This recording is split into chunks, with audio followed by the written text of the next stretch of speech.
Ladies and gentlemen, live from the city by the bay in the Sports Leader Studios, broadcasting to all of Northern California, this is KNBR Tonight. Way back there, it is gone! A home run for F.P. Santangelo. With F.P. Santangelo. A three-run shot, and the Giants lead 4-1. On KNBR 104.5 and 680, Sports Leader. Next one to Benson, a swing and a high drive, deep left center field. Going back on it, Matos. He's looking up. It is gone. Over the 379 marker in deep left center, Will Benson. Homers for the second straight night. This one a 3-run blast. And the Reds take a 3-0 lead. 2-1 pitch. Ground ball back to the mound off the glove of Diaz. He scrambles after it, picks it up, underhands it to first for the out. And the Reds snap a 6-game losing streak and end the Giants' 7-game winning streak at the same time. Ding dong, the streak is dead. The Giants lose 3-2 tonight. Good baseball game. They go to 54-42 on the year. I mean, you can't do it every night, right? And you can't win without Patrick Bailey in the lineup. It's just that simple. Joking, of course, but the Giants are 19-4 on the road this year when Patrick Bailey plays. Starts or plays in a game on the road. Crazy numbers.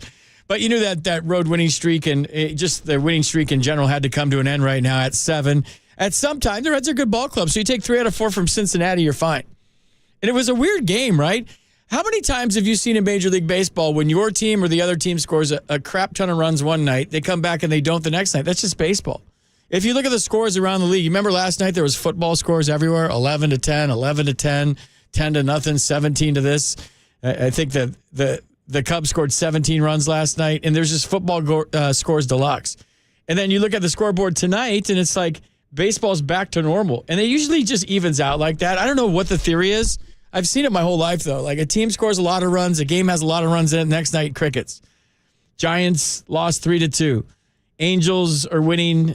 They're beating the Yankees 7-3. The Cubs in the 7th inning are leading the Nationals 2-1.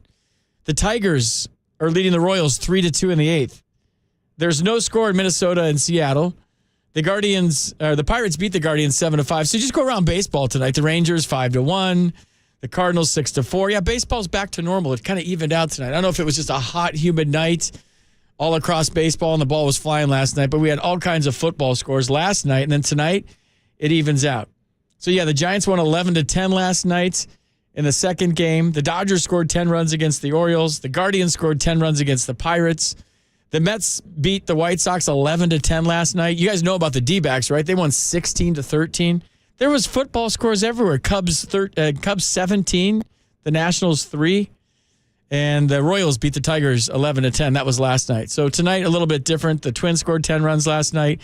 Crazy if you just look at the box scores from last night to tonight. I don't know any science behind it, no theories behind it, just fat cat syndrome maybe. Like, I got 3 hits last night, and I had a couple beers after the game, and I don't have to get 3 hits again tonight. I can take a deep breath, something like that. But when you talk about tonight, for me, a couple of things stand out. Ross Stripling went 6 innings, and he just gave up a couple of line drives and an opposite field home run in a small ballpark. I thought he pitched really well tonight. I know he's been subject to the homer this year. It's been weird. I think that was the 13th home run he's given up this year, and just not a lot of innings. So that's concerning. But in that ballpark, I'm not worried about it. I thought he pitched real well. They needed innings out of him. He gave him 6 strong innings. 3 runs, 4 hits over 6. He had 10 ground ball outs. He kept the ball down nice, except for the third inning. And then I don't think the Reds got a base runner after the third. Weird game, 2 hours and 10 minutes. I was in North Beach watching on my phone and on TV with my friends, and then I had to come to the show real quick because the game got over. But I was watching the whole thing, locked into the whole thing. Giants go to 54-42. The Reds' 6-game losing streak is over. The Giants' 7-game winning streak is over. Ding dong, both streaks are dead. But yeah, you can't win without Patrick Bailey. I mean, you had no chance for the Giants to win without Patrick Bailey. 808 KNBR is the number. That's one thing that stood out for me tonight. The other thing is you had Peterson, Yastrzemski, Flores, Conforto, 1, 2, 3, 4, and then it was Rookie City. 5, 6, 7, 8, 9, all rookies tonight. Matos, Sable, VR, Wisely, Schmidt. Blake Sable's turned out to be a real good player, by the way. Just a FYI, sneaky good. His blocking looked nice tonight. You're not noticing him as much catching, which is huge. You're not noticing him at all. So, yeah. And then his 11th home run. He's a good baseball player. I mean, he's learning on the fly at the major league level how to catch the best pitchers in the world with the best stuff in the world in front of 40,000 people every night. Well, 19,205 tonight, but still, you get the point. But I think we talk about Matos and Schmidt and some other rookies a lot, but we forget that Blake Sable's a rookie, a Rule 5 pick. Yeah, he's pretty awesome. So let's go to Don in San Francisco. Don, you're leading off the show tonight. You're on the Sports Leader. What's going on, Don? How are you doing, FT? I'm doing good, man. I just go with the flow. Giants win. I'm happy. They lose like this. If you lose 3-2 and play a good baseball game, that's called baseball. I'm not tripping out about anything. They stay close. They hang in there. They stay close. That's what I like about them. You felt like they were going to win that. At least I did. Especially in the 8th inning when they were in business. I thought, okay, here they come. This is where they pounce like they usually do, but just didn't happen tonight. Yeah. But what scares me when you start getting on the losing streak. Oh my goodness! It might start all over again. The same old drama. Oh my goodness! I remember we won 10 in a row, and oh my goodness! I just hope we don't get back in the losing streak. That's what makes me concerned now. Nah, if you take 3 out of 4 in Cincinnati, that's a hell of a job in a series. So a big game tomorrow afternoon for the Giants as they look to take 3 out of 4 in Cincy. Don, you usually come on and you're really stressed out. Remember that one time we breathed together? Yeah. And we were taking. You sound so much happier. Everything good? Yes, it's cool. Everything's fine. But I just feel when the Giants start losing, oh my goodness! I just hope we don't start today, and that's what I'm trying to tell you. So let me ask you this, Don, because you probably take the losses as hard as any caller that we have on this show. Are you celebrating the wins just as much, or are you just always worried about the team losing? Well, I'm everything. I'm happy when they're winning. I understand. I'm not as tonight. I am not as disgusted like before. When they were losing, but I know they stayed close. They hanged in there. That's what I like about it. They stay close. And won 7 or what more can you say? On the road after the All-Star break. Yeah, I mean, last year they lost 7 in a row against the Dodgers and the Diamondbacks. This year they won, 5 in a row? They lost the 6th game tonight. This could have been a squirrely road trip, but I've said this a lot, so forgive me for repeating myself. But when you come out of an All-Star break and you spend 4 days at Tahoe and you go to your house in wherever in Arizona for 4 days and you just shut down completely, it can get weird out of the All-Star break for a team, And we were saying that they really needed the All-Star break. They were super tired. It looked like, it seemed like, it appeared to be. I don't know for a fact going into the break because they were swinging a lot of pitches they normally don't swing at. They weren't grinding out at-bats. And then they recharged and they came out like gangbusters. So I don't think you have anything to worry about, Don. What I do think, the only thing you probably should worry about a little bit is who they're going to trade and what they're going to trade for. That's what I want to talk to you about. All right, go ahead. Now.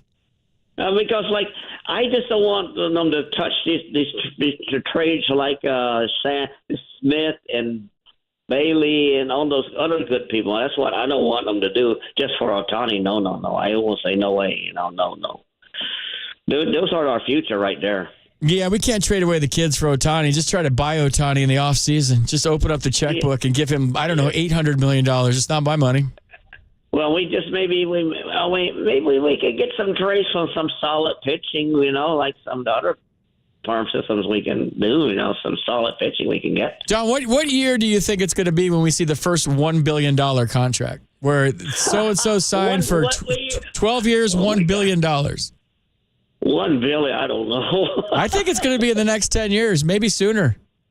Yeah, 10 years, man. I'll be a very old man then another 10 years from now. We always, Don, it's so good to hear you happy, man. Are you good? Everything good? Yes, I'm fine. All right. Well, thanks for calling.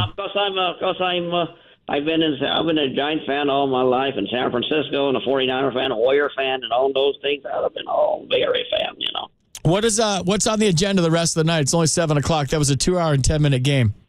What are you going to do? Well, I'm going to have dinner pretty soon. What's for dinner? What are we eating for dinner tonight? I just went to North Beach to a really good place for dinner. Yeah, I just bought me something like some kind of that place I bought it in Norm. You know that Norm's on those fast foods like this chicken and rice and shrimp. You know, like it's like a Japanese style. You know that place in Armstrong and that place downtown. Yeah, I do that. I love like a good rice bowl with protein on top, like whether it's chicken or shrimp. That sounds good, actually. You're eating healthy. I like it. Oh, that's nice.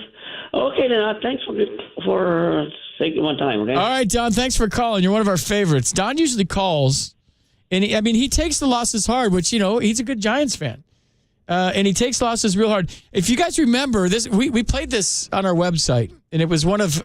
It was. I was a little bit worried about Don. I think it was a game. I'm being told it was April 13th, and Don. I was in the bunker. The Giants had lost a tough one, and this is Don. Don, forgive me for playing this, but I think it just shows how far you've come as a fan.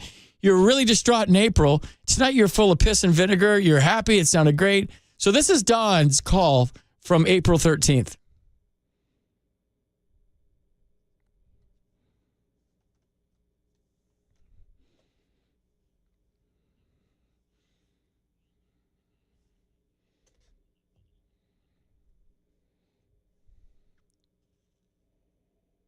Gets your blood pressure high sometimes watching this thing, That's because you're a Giants fan, and like one loss to the Dodgers feels like 2 or 3, right? Yeah, because like this ouch, it's just can't get them. It makes you. It's almost like making your blood pressure high. I'm telling you what I'm talking about. It's like so tense watching this thing. Don, do you have blood pressure medication that you possibly take? Not so. Okay. Well, I don't want you like stroking out or having a heart attack over the Giants. It's way too early in the season to get this uptight about a game. It's like anxiety I'm having with this thing, All right. Well, hey, there's this app it's called the Calm app. I have it on my phone where you can do some breathing. So if you're still feeling that from the loss tonight, maybe try to some deep breathing. Like here, let's do it together. Ready? I'm gonna take a deep breath, and then when you get all the way to the top, take another deep breath. Ready?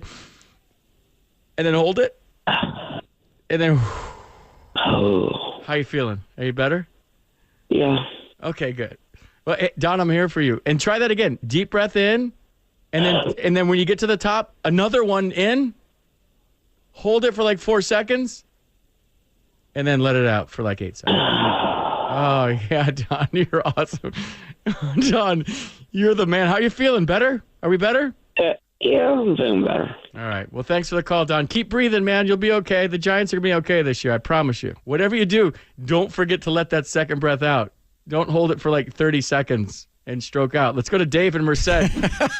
See, I told him not to worry. Things are going to be okay, and things are okay. The Giants are flirting with first place. Don is full of energy tonight. He's all positive. He called. The Giants lost 3-2. If this was April and Don would have called, I don't know. I was worried about Don, so that's why we had to breathe together. I got him through it. I take pride in getting Don through it. Let's go to David in San Francisco. David, you're on KNBR. What's going on? FP, how are you, baby? I'm doing good, man. Giants are playing well. They lost tonight. They're going to lose again. I promise you this year the Giants are going to lose again, but they're playing really good baseball. Hey, you enjoyed that dinner tonight, I can tell. I loved you in D.C. I grew up there, and I would always go back. It was fun listening to you. But listen, can we go back to the second inning? What in the world was Matos doing standing at third base on that overthrow to first? I'm not sure. I mean, here's the thing with rookies, and you saw it with Ellie De La Cruz during the series. He could have crawled home. He made the third out already at third base. He made the ball was rolling along the stands there, and he's still standing. What was Hallberg doing? The third base coach. He made the third out at third last night, and you're gonna get rookie mistakes with rookies. You're gonna get young, and you're gonna probably see it mostly on the bases. To me, that's where you see young players kind of rear their young heads the most. What about the third base coach? He could have pushed. I mean, no, he couldn't. I realize they can't touch him. Yeah, you can't touch him, then you're out. I think Hallberg did that once this year. He could scream at him. He could have crawled home. I couldn't believe it when Fleming said he's still at third base. Yeah, well, in a one-run game, it turns out, I was thinking, I hope we don't lose this game by 1 run. And sure enough, we lost the game by 1 run. Well, I was more concerned about first and third and nobody out. With nobody out, you don't want to really take a chance. Maybe with one out or 2 outs, you take a chance. FP, look who was coming up. VR.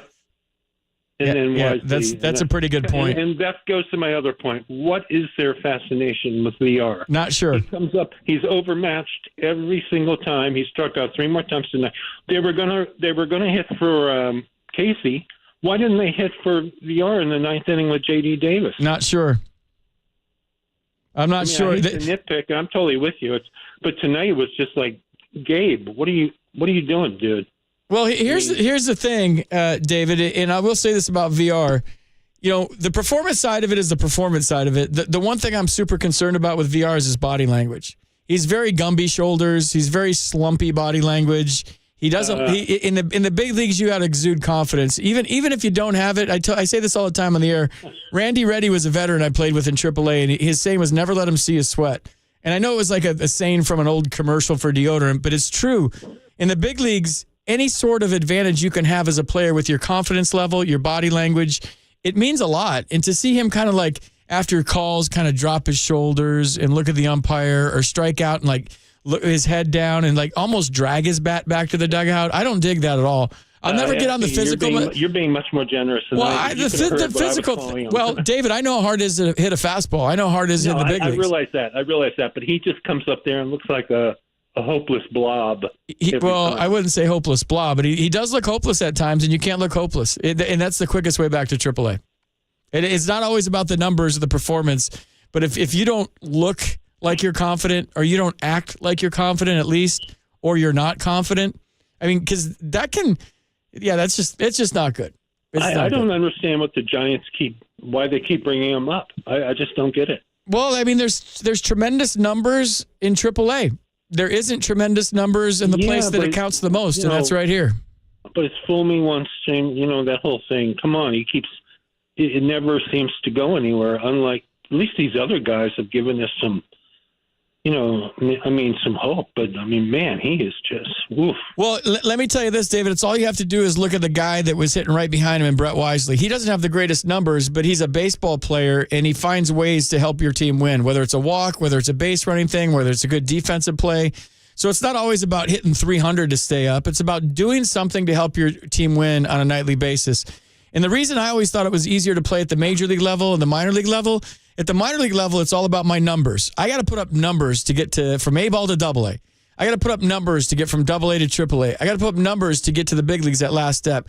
When you get to the big leagues, it's not about the numbers per se. I guess if you want to get paid and you want the contract, it's about helping your team win a game. So I thought it was easier to contribute at the major league level because if I went 0 for 2 and I walked and I scored a run and I laid down a sacrifice bunt in the 8th inning and I made 2 good defensive plays, even though I went 0 for 2, I did something to help my team win. That night in AAA, 0 for 2 is, guess what? 0 for 2 and your average goes down. So if you could do something to help a winning team win at the highest level, you're an asset to a major league team. And I would say that Brett Wisely, even though he's hitting under 200, is an asset to the Giants for the time being until Tyro comes back. Because even though he's not going to wow you with a 3 for 4 and 2 home runs and, oh, my God, this guy's the next coming of whoever, he's going to do something to help the Giants win on a nightly basis. That's how you stick around for a while. You might not get paid a lot of money. You might be doing a nighttime sports talk show when you're 55 years old someday and not living on an island and golfing every day, but you can have a nice career helping a team win some games. Right now, I don't see that with David VR. I don't. I see it's feast or famine. He's swinging for the fence, and I don't strike out. Yeah, I don't see him doing things to help the Giants win a game. I don't. So I don't understand why they were going to pinch hit for Casey, but they didn't pinch hit for VR. I'd much rather see Casey up there in the 9th inning than VR. All right, David, I got to bounce. I got other calls. Thanks for calling, man. Take care. Good points. I think they want to get him jump-started. And there's no time to get a player jump-started better time than a 7-game winning streak. If you lost 7 in a row, no way David VR is sniffing the field. Sorry, you got to win a game.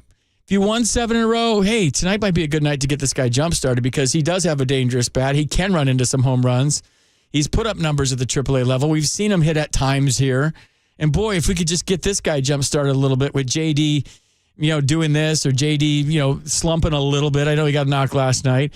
Boy, what a bonus it would be to get this 36 home run guy from last year going. Let's slide him in there in the middle of a 7-game winning streak. Maybe he figures it out. Didn't happen tonight. And it hasn't happened for him yet.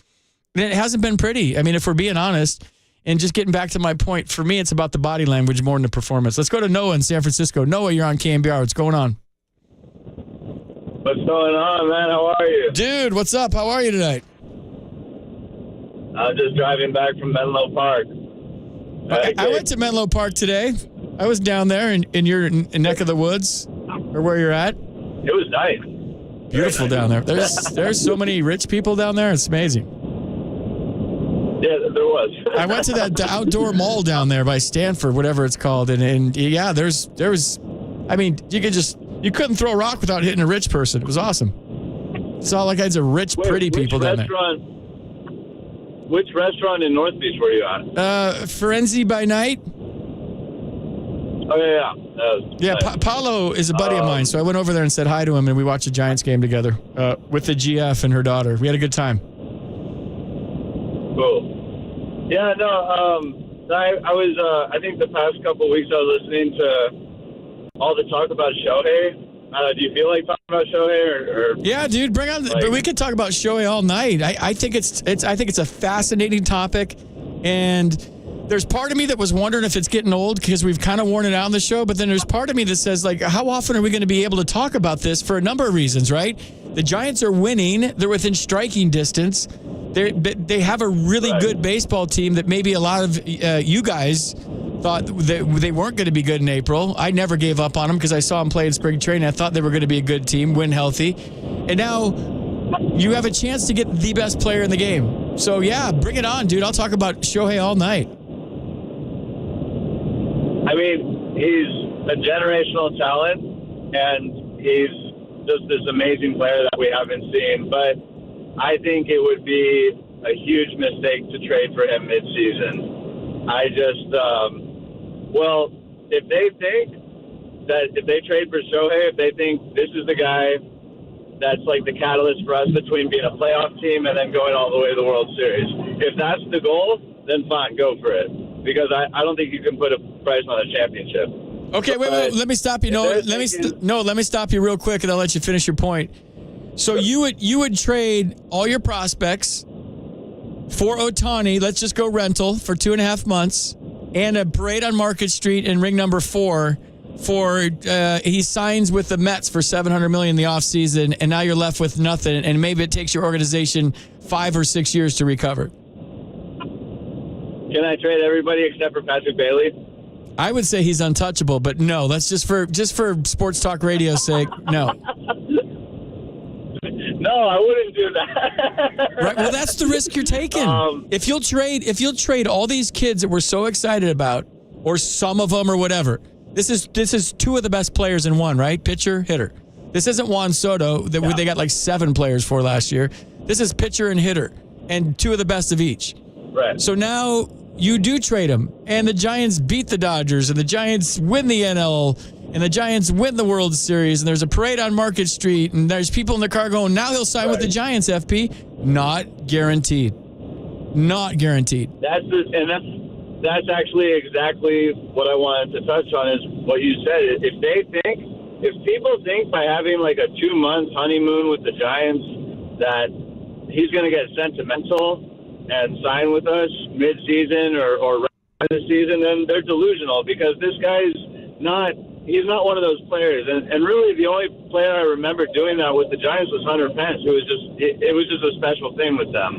And Shohei's like, he's about his brand. I mean, beyond being a superstar, beyond being an amazing baseball player, this guy is a brand, and people now are watching baseball because of him. Like, there's people who never watched baseball before who are tuning in now and being like, I want to watch Shohei. And he's smart. He knows that, and he has deals with New Balance, and he has deals with all these companies. And I think he has a deal with and he's not just going to be like, oh, yeah, like the Giants were sweet, and that was really nice, and, yeah, I can sign with them for $500 or $600 million, even though the Dodgers offered me $700 million. It's not going to happen. And like, if they're shooting for the World Series, then that is a much more interesting discussion. But I say, like, what you were touching on the other night, like, keep the farm and wait till the offseason, I'm right on the same page with you. I think they should do that.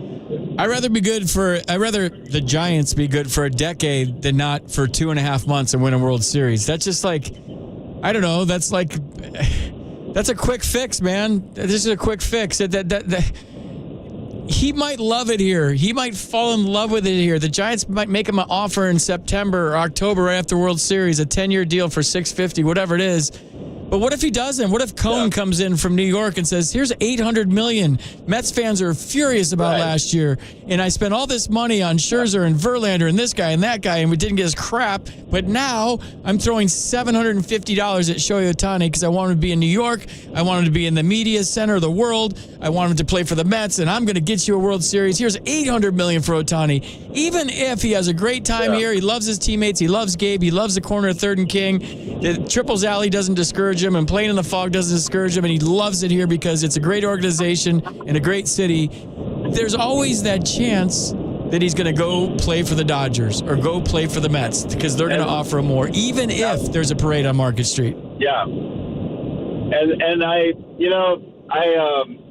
just to take it a little further, like what you were saying about the rookies, this is the best rookie class we've had since 2009, 2010. It's the best rookie class we've had, like since Posey and Bumgarner, and then before them, Lincecum and Jonathan Sanchez and all those guys, and Pablo. There's more. There's more down there. There's Luciano. There's Harrison. There's Wisenhunt. There's more down there.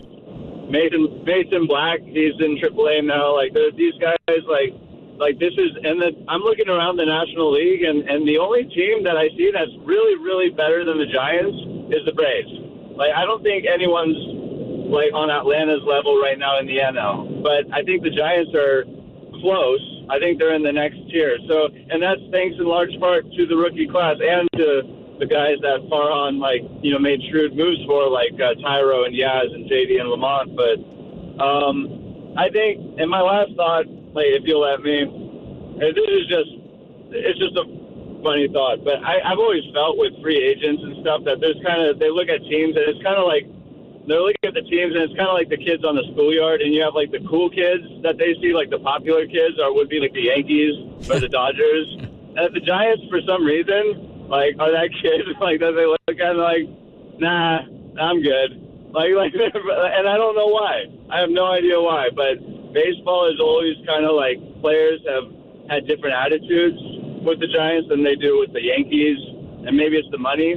But for me, I felt it when Chris Bryant just signed elsewhere. I felt it when Rodon signed elsewhere, and I don't know. That's just food for thought, though. But thank you for taking my call. No, I mean, I've heard some takes, and I don't disagree with them, that if Ohtani signs with the Giants, that he could revitalize the city, meaning that people would love to live in the city again because they want to be close to the ballpark. People would, love to be a part of what's going on at Third and King. They would start coming back to work again because after work you could go watch Ohtani play. That's not so far-fetched in my mind. That's a lot of pressure to put on one guy, but if you do get that guy for whatever price, he's going to pay for himself. And I would be excited, but I think it's being short-sighted if you go all in and you go pot committed to this year, because in my experience it's not, and I think Giants fans know this more than any fan base in all of baseball, maybe in all of sports, that the best team doesn't always win the World Series. There's 3 trophies on the corner of Third and King that prove that. Giants were the best team in the tournament in 2010. They might have been the worst team in the tournament in 2012. And they were, I don't know where in 2014, but they damn sure weren't the best team in baseball any of those years. So even if you go out and get Ohtani, even if you surround him with all these kids, even if you go out and get a Max Scherzer too, and maybe a sign a Juan Soto, all of that sounds really great. Just look as far south as San Diego right now. Their fan fest in December or January, whenever it was unbelievable.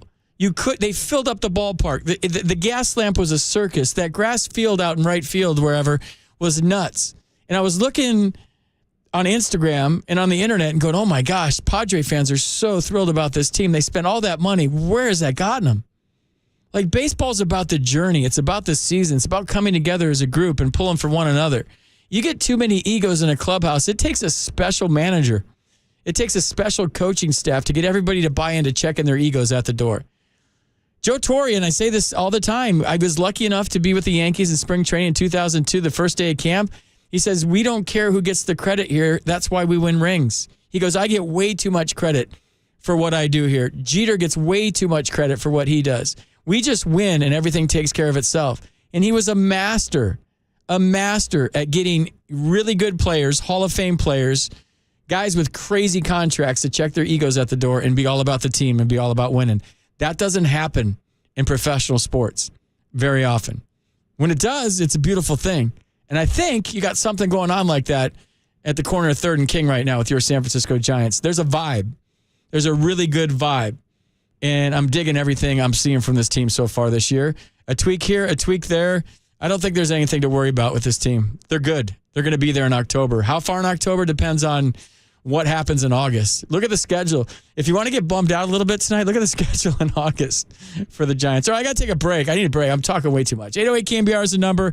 Take a quick break. We'll take your calls. We're talking some Giants baseball. At the top of the hour, probably switch it up with some Draymond sound. He has some crazy things to say in his podcast. We'll touch on the Niners later in the 9 o'clock hour. So we're going to be all over the map tonight, talking Giants right now on the Sports Leader. KNBR 104.5 and 680, the Sports Leader.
KNBR Tonight continues with your host, FP Santangelo, on the Sports Leader.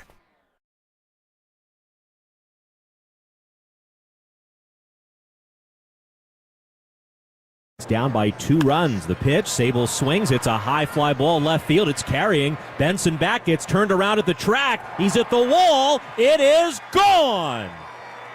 Opposite field, home run to left. Blake Sable leading off in the 7th. Home run number 11 on the year for Sable. And on one swing, the Giants cut that deficit in half and now only trail 3-2. Dude, who knows what happens in August and September with Blake Sable? He could be in the running for Rookie of the Year. If he throws up 20 jacks and he's 9 short right now, hits 260, 270, you're talking about him getting some love for Rookie of the Year, top 5 at least. He's a Rule 5 guy, and we talk about all these other guys. Blake Sable's turned out to be a damn good Major League Baseball player. He hit his 11th home run tonight. Giants lose 3-2. I wanted to go in a different direction with the show, but the beautiful thing about doing the night show and talking to you guys, I love you guys. You guys make this show go every night. I always say it's our show. We get full phone lines for 4 hours. I love hearing your takes. It gets me going in different directions. I thought the Ohtani talk might be a little overplayed, but no, you guys want to still talk about it. And so while I have stuff that I'm ready to talk about, it's our show, and I'm looking at the phone lines right now. They're full, and it's all Ohtani. So as the trade deadline approaches, the Giants are in the mix, man. They're in second place right now in the NL West. They're nipping at the heels of the dreaded Dodgers. And we have something special going on right now. And there's I know a lot of baseball people. Actually, they're tied for second with the Diamondbacks after night. They're still a game and a half out of first place. I know a lot of baseball people who I highly regard and I look up to in their opinions that have said we should trade Ohtani for a rental. I disagree. And that's a beautiful thing about baseball. If you guys go to a street corner in the Dominican Republic or a street corner in Cuba, that's all they do is talk baseball all day long. And it doesn't mean that you have to sit there and be agreeable and no, they get in arguments. Families get in arguments. And they're friendly arguments, but this is a good one right now. And would you trade all these kids that we're so excited about right now for Ohtani, for a rental, in the hopes that somebody power washes the sidewalks and he wants to stay here longer? I mean, that's the gamble you're taking right now. I'm not a gambler. You know why I don't like to gamble? I love to gamble. I hate to lose. I love to go into a casino and sit down and take over a blackjack table with my 3 buddies, and we're drinking beers and we're tipping the drink person and we're having a blast, but I hate to lose. So when you talk about trading for this guy, to me, it's like, what's the analogy? You go to Beverly Hills and you rent an Airbnb that's way too expensive. It's like $15,000 a night, but you're like, you know what? I'm going to do this in the hopes that I might buy this house because I've saved a lot of money my whole life and I'm going to rent this place. And then you get to like the 4th day and you're broke. Like, that's the chance you're taking with Ohtani because it could set your franchise back 10 years. I was around an organization for over a decade that won a World Series, and they did it by being patient. They did it by not trading their prospects at the trade deadline. Meanwhile, I'm going, I want parades, not prospects. Parades over prospects. Screw prospects. I want a parade. Guess what? The parade took a little bit longer than expected, but the parade finally came because the front office, the ownership group, was patient. Too patient for me. I have no patience. You got to drive with me in traffic. You'll hate me. I'm swearing at everybody. I'm a road rager to an extent. I'm not going to get in a fight in traffic, but I think everybody's the worst driver and I'm the best driver. I have no patience. The only place I have no patience. So for this thing to come to fruition, do you go all in, pot committed to a parade on Market Street in October, and then he could leave, Ohtani? Or do you like watching these kids make stupid base running mistakes? I do. Do you like watching Blake Sable grow up right in front of your freaking eyes from a guy that, I don't know, caught 80 of the 100 pitches he caught when he first started? 20 went to the backstop in April, and now he's catching everything? I joked a couple of times. This is probably not proper for the air, but my running joke off the air was broadcasting games, I've never seen a catcher's face more than Blake Sable because he just run to the backstop like 10 times a game. But he was learning. The big leagues is a tough place to learn. Now he's turned into a really, really good catcher and a good left fielder and 11 home runs, hitting 260. in his rookie year. So the point of me bringing that up is patience, Grasshopper. Patience. Now, I don't know what the plan is. I've been told by some people in the know that know what's going on down there that there probably isn't going to be a huge name coming this way at the trade deadline. But hey, those things can turn on a dime, right? We found that out in the winter when Arson Judge was close to signing with the Giants. When Carlos Correa had a press conference, it never happened because he had a peg leg and he's hitting 220 right now. I shouldn't say that. He's more talent on his pinky finger than I ever had. He's a good player. All right, let's go to whoever's been waiting the longest. Enough of me. What about you guys? Let's go to John in Folsom. John, you're on the Sports Leader. What's going on, John? FP, good to get on here and talk Shohei. I think about him every day. Do you really? Are you kind of like a Shohei stalker? You like think about him, you send him flowers? I'm half Japanese, so that's, got a little more skin in the game, and probably somewhere we're connected, if I do the ancestry in me or whatever. Quick story about that, John. One of my best friends, I don't want to tell you the last name because I give it away, 100% Italian, and they did the 23andMe, and they're Portuguese. They don't have an ounce of Italian in them.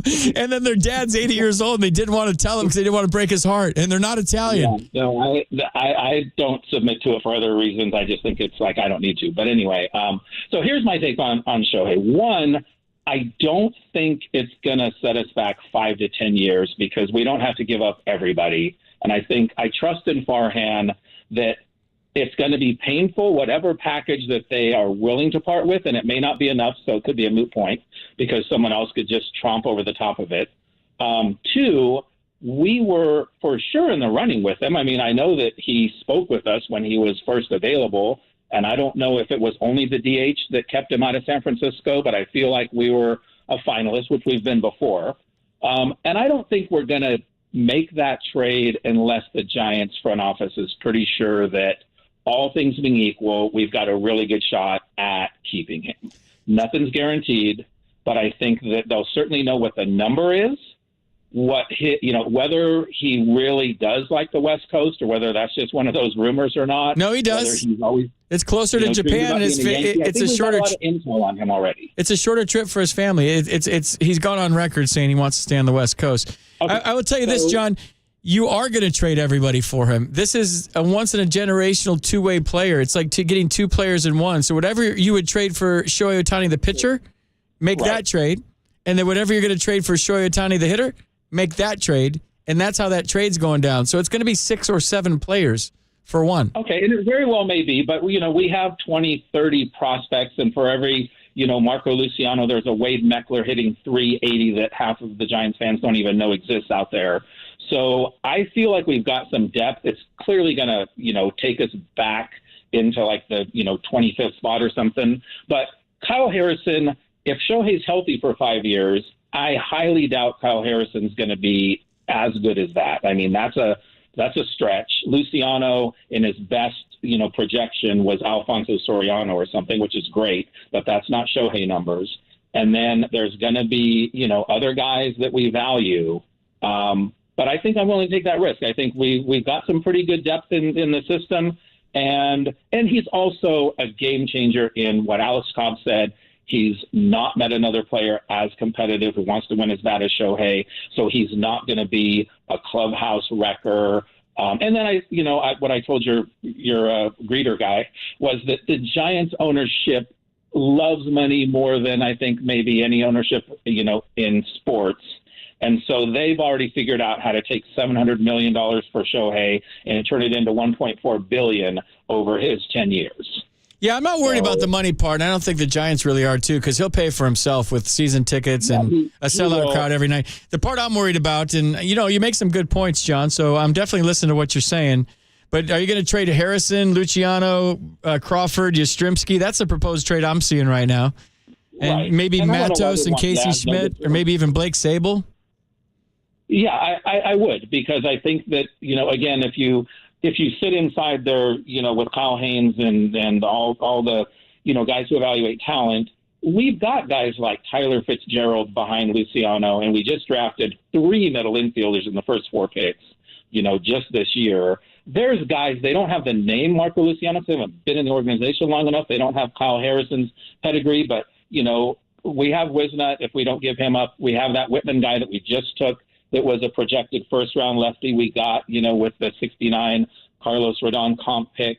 We've got talent. We're going to give up a lot, but it's not like it's going to, wreck it. And I wouldn't give up Bailey. I would draw the line there. And if they demand him, then so be it. John, I did a show from Pittsburgh after the game last week, and I said Bailey for Ohtani straight up, kind of tongue-in-cheek, right? It's never going to happen. And I would say 98% of Giants fans that called the show said they would not do it.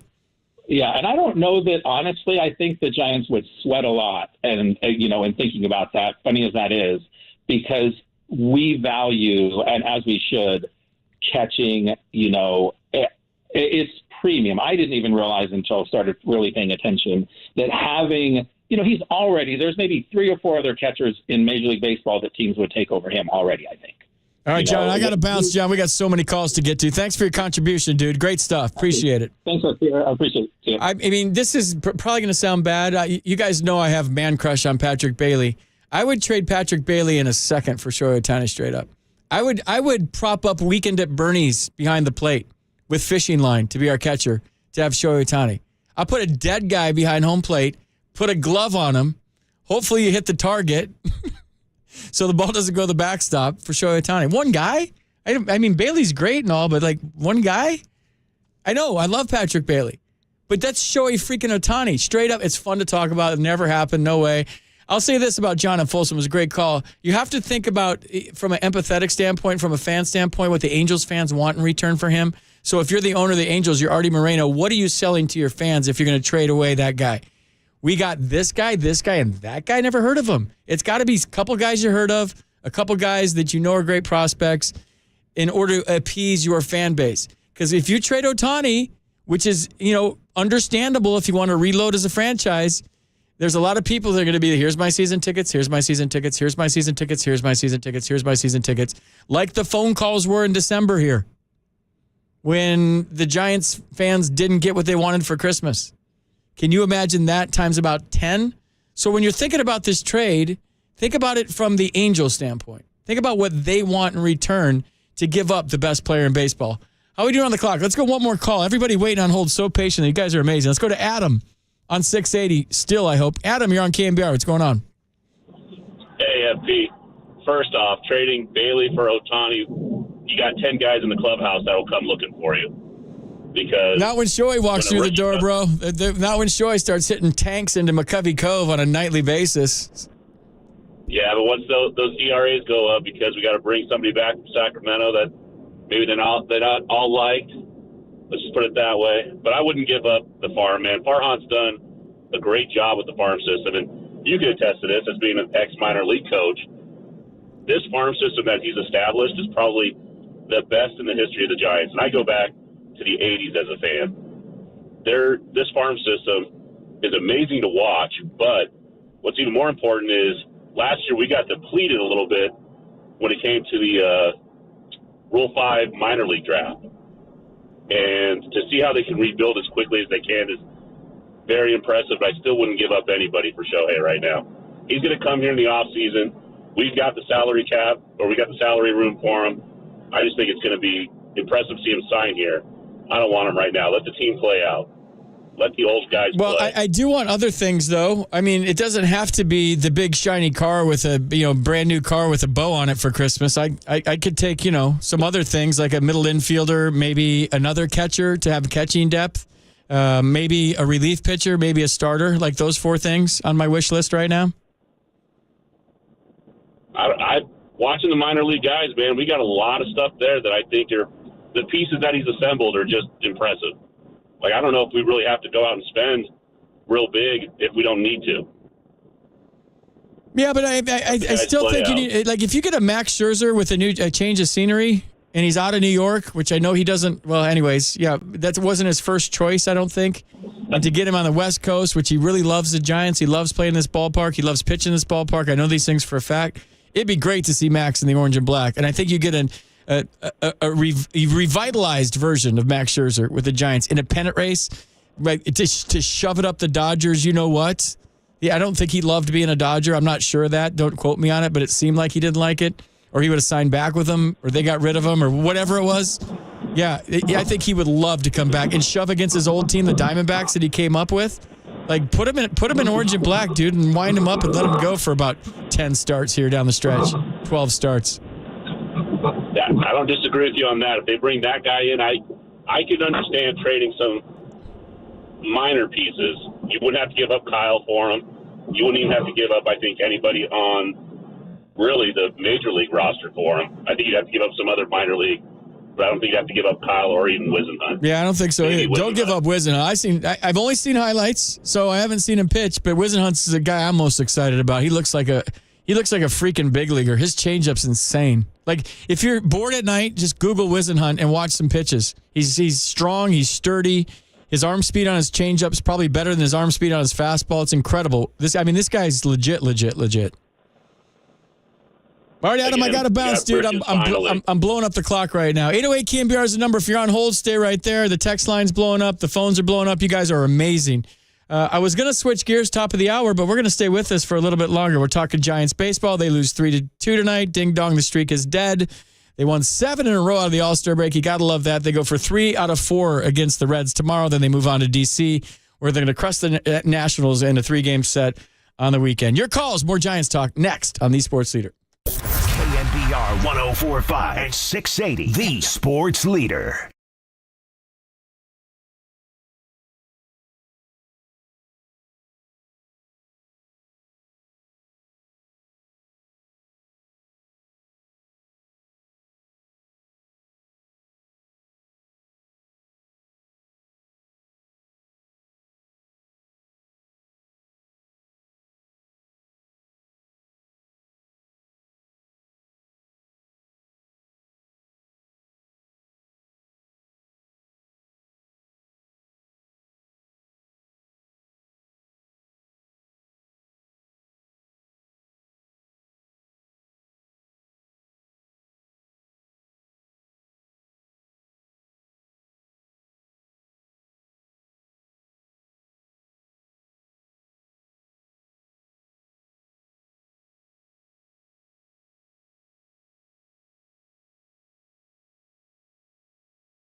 Download the all-new KNBR app. Now, KNBR Tonight with FP Santangelo continues live from the KNBR Casino Matrix Studio. Casino Matrix Progressive Jackpots are here. Where are you? Just drop in. Please play responsibly. 1-800-GAMBLER.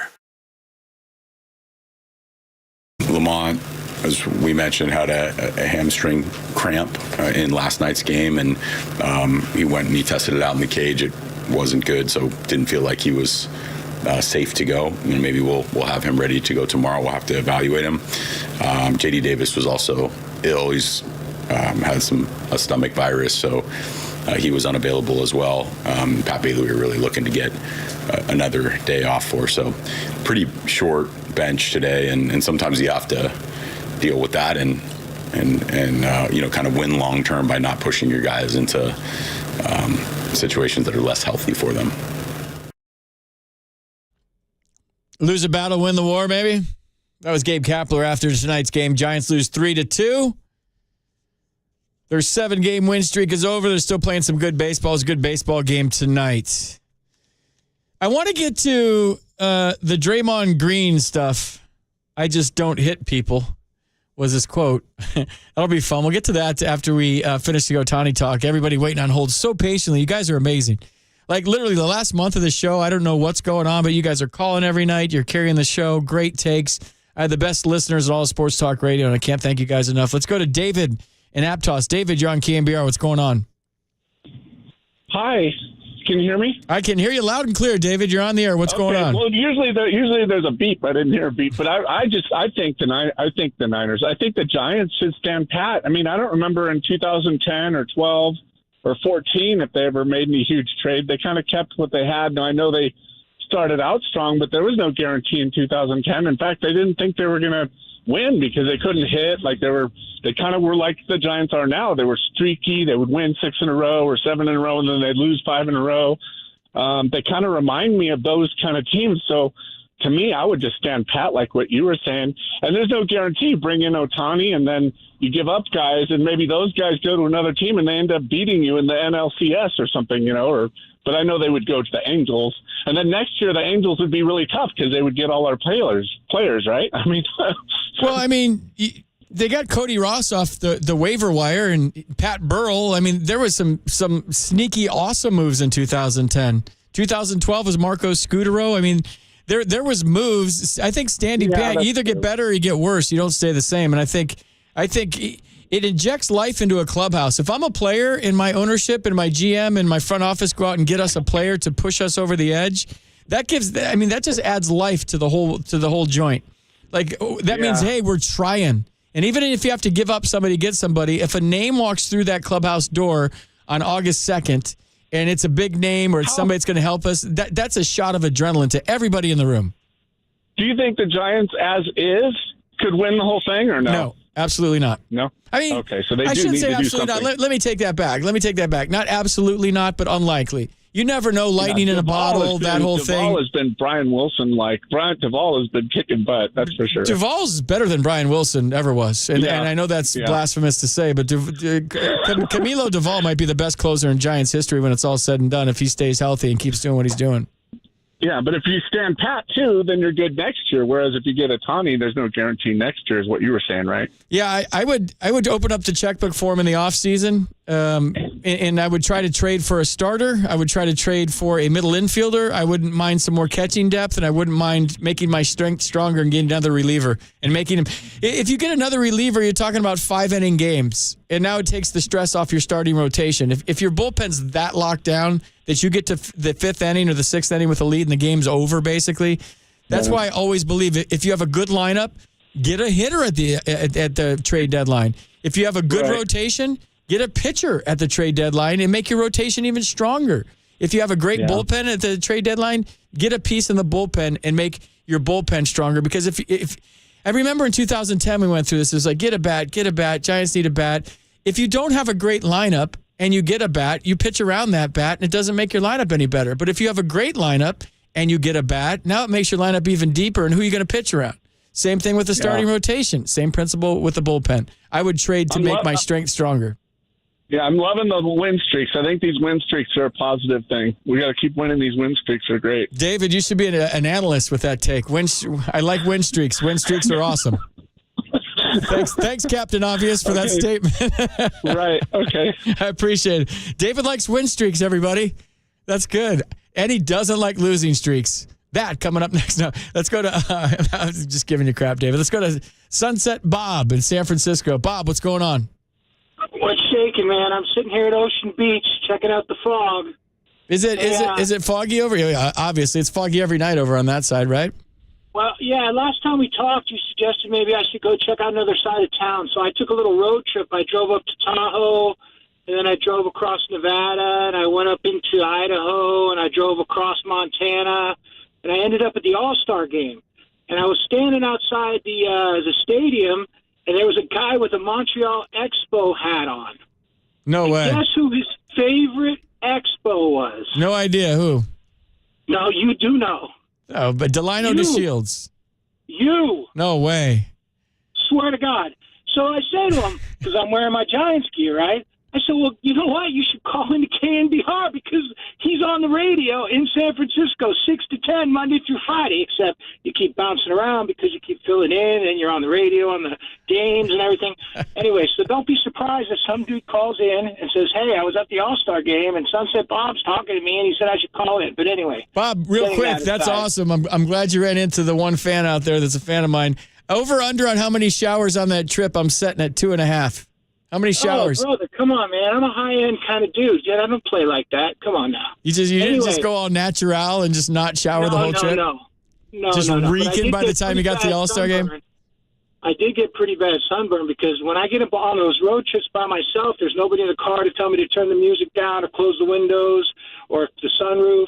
So I had the music up and the sunroof open and the windows down, and I had a great time. The Van Halen was up and a whole bunch of different eclectic music selections, and it was good. But I should have used a little more copper tone, I can tell you that. Bob, I got to stop you before you get to your point. Like, there is nothing more therapeutic than driving across the country by yourself. I've done it a number of times to spring training, back from a season, and by the time I got home, I flushed the whole season out of my brain, or by the time I got to spring training, it's just so cathartic. It's so chill. If you get the right tunes going on, and it's kind of like the golden hour, and you're driving through, I don't know, Texas in the middle of nowhere, and you got the Eagles' greatest hits playing, and you're by yourself in the car, and you got a nice Gatorade sitting right there and a water bottle over here, and you're just by yourself, dude. And I did this, Bob, before there were cell phones.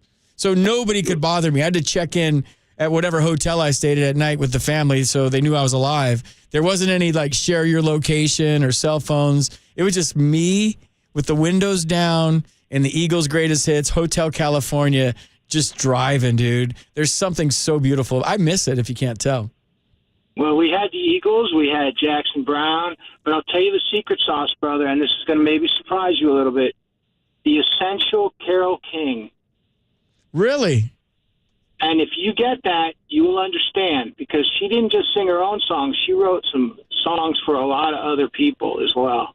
So but anyway, Carole King, you just saw God when you put Carole King on? I'm telling you, man, you do it and you will understand. Did you just, It's Too Late, Baby? Was that your favorite one? There's just so much. I can't even begin to tell you. Anyway. I feel the earth move. Move under my feet. You got it, baby. You got a friend? Yeah, you got a friend, man. I mean, the tears. FP, you know those moments when you're going down Highway 50, the loneliest highway in America, and the tears are just, all that stress is just leaving your body, baby. See, it's beautiful. Sunset Bob, were there edibles involved in this trip at all? Oh, no, I'm clean and sober 31 years. Oh, bro. good job, dude. All right, sorry for going there. I apologize. Anyway.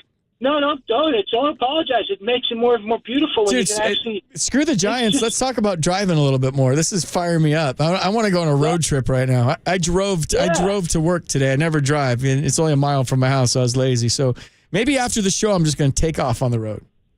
You need to do it, man. I tell you, you know what? In my line of work as an investigator, there's a lot of heavy shit happens, right? And once a year, I get in my car and I do this little loop. I go see some family in Boise, Idaho. I did some Renaissance Fair stuff. I went up through Yellowstone. I went across Montana, across Washington, back down Portland.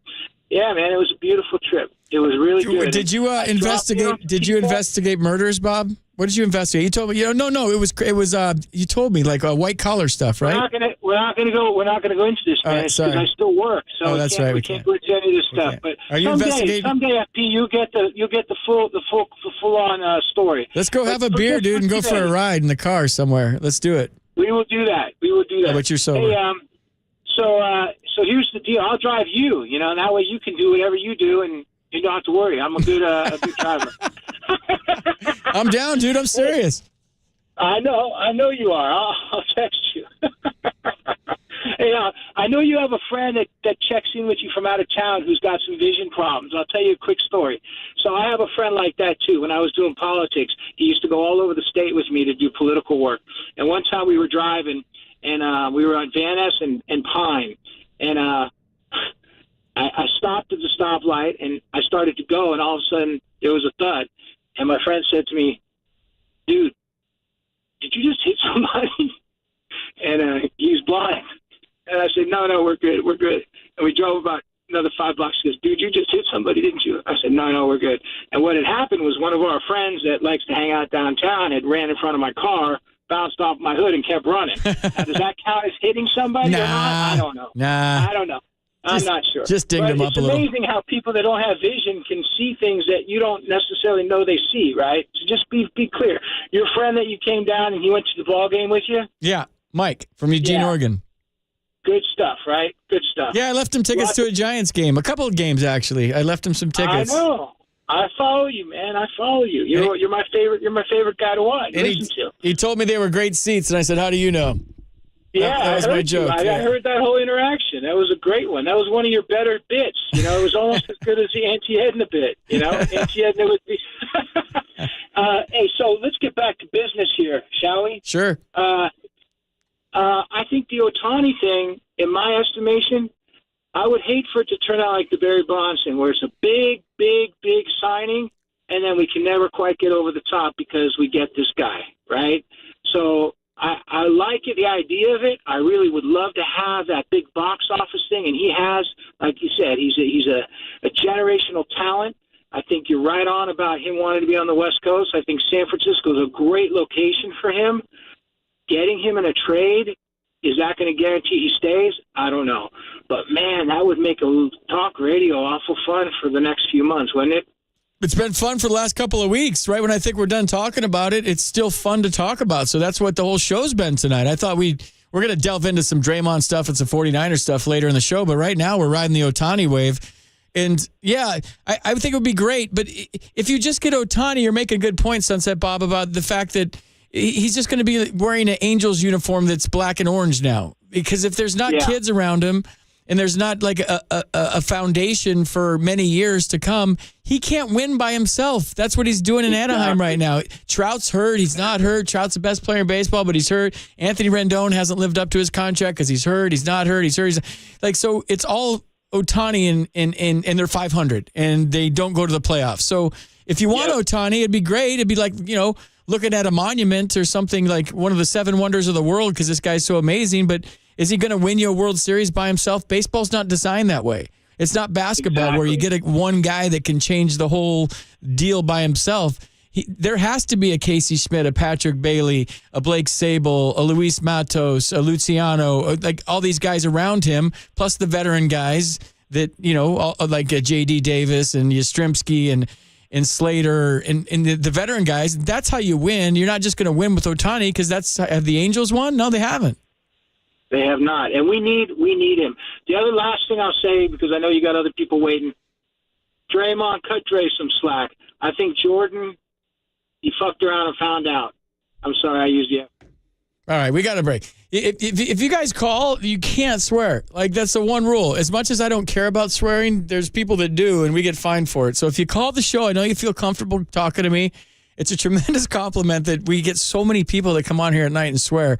That means you're comfortable. You like talking to your buddy. It's a compliment to me. But got to tighten it up. We can't drop F-bombs on the air. As much as I'd love to just make this whole show about F-bombs, we can't do it. So we'll get to your calls. We'll switch gears a little bit on the other side of the break. We'll just clean up the Ohtani stuff. We'll keep talking Giants baseball. They lose 3-2 tonight.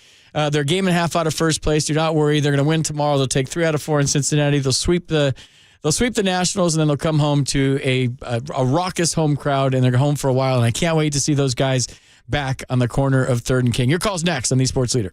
KNBR 104.5 and 680, the Sports Leader.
Wouldn't it be great if life came with a remote control? You know, you could hit pause when you needed to, or hit rewind. Like that time you knocked down that wasp's nest. Uh-oh. Or that time you forgot to roll up your windows in the car wash. Fantastic. Yeah, a remote control would have come in handy then. Well, life doesn't always give you time to change the outcome, but prediabetes does. With early diagnosis and a few healthy changes like managing your weight, getting active, stopping smoking, and eating healthier, you can stop prediabetes before it leads to type 2 diabetes. It's easy to learn your risk.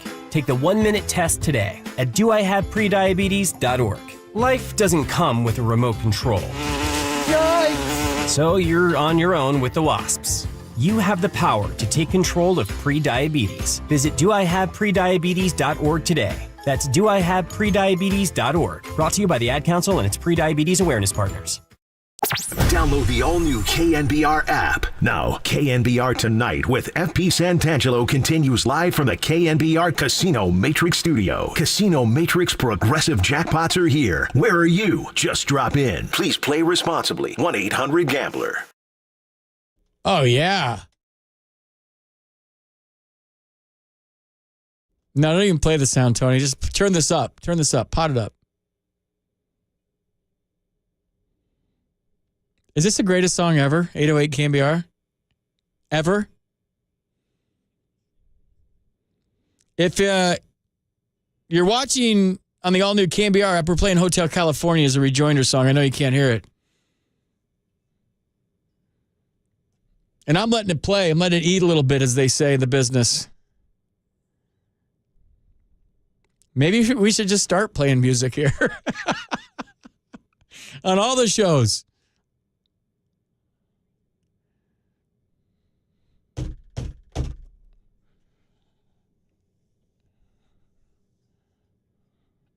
I hate to talk.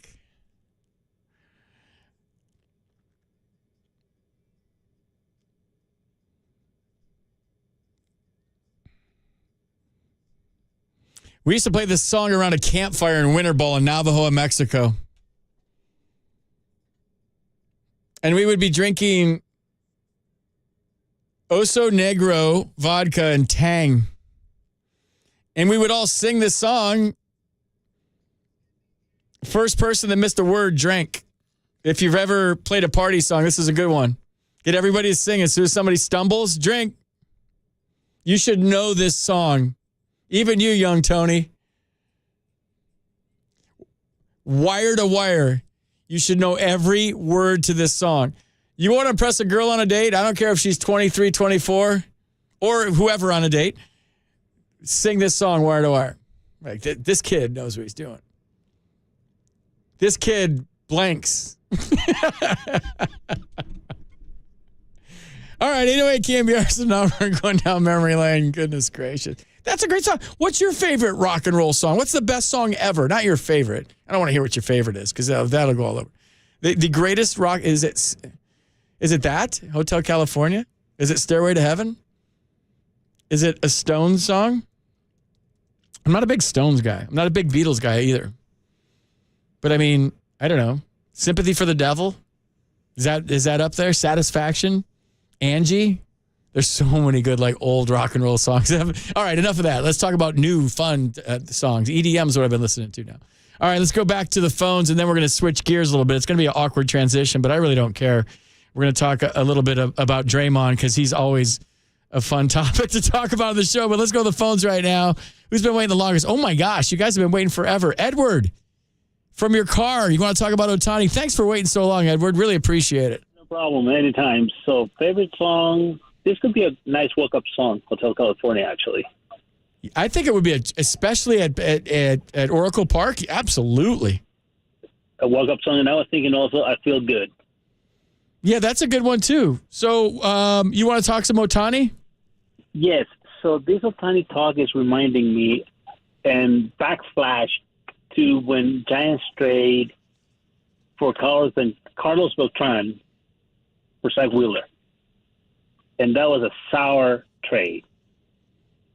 Yeah, but Carlos Beltran and Shohei Ohtani are two different players, dude. Beltran's a really good player, but Shohei's like, whoa, that's Hall of Famer, first ballot. But it was what I'm thinking is the rental part, right? Because Carlos just came in, left a sour taste in a lot of fans. And look, Zach Wheeler became a star. Yeah, he's a good pitcher. I get that. You're just going for the moment at that point. You don't know what Zach Wheeler's going to be. Zach Wheeler turned out he's a pretty good pitcher, really good pitcher, I guess, when it comes down to it. Yeah, I'm with you. I don't want to trade. I don't want to trade all the prospects for Ohtani, and you're gonna have to trade all the prospects and Yastrzemski or somebody else on a Joey Bart. I don't know who, but there's going to be big names involved, and I'm just digging what I'm seeing right now. I think it might change the whole vibe. I've always said this: Giants are afraid to spend money. They don't like to spend. I disagree. They offered $710 million total to two different players in the offseason. So that would say they do like to spend if they have, I guess they're motivated to spend in the right direction. I mean, $710 million is a lot of money. It is. And I do agree with you. Pitcher, catcher, beef up the lineup a little bit, and then open up the wallet in the offseason. Yeah. All right, Edward. Well, thanks for the call, man, and thanks for waiting 40 minutes. Yeah, you earned it. Go ahead. Did you play with the Presidente? I did not play with Dennis Martinez. I did not. He was a little bit before me. He was in spring training one year when I got called over from minor league camp, but I did not play with El Perfecto. But I'm from his country. So. Oh, all right. So is Marvin Bernard, Nicaragua, right? Exactly. Yep. Nicaragua. All right. Well, it's a great baseball country, and you're a great caller, Edward. Thanks for waiting for 40 minutes, dude. Rum? Do I like rum? I'm not a rum guy, no. Try Flor de Caña, though. Okay. Nicaraguan rum. No, I'm not. I'm not a rum guy.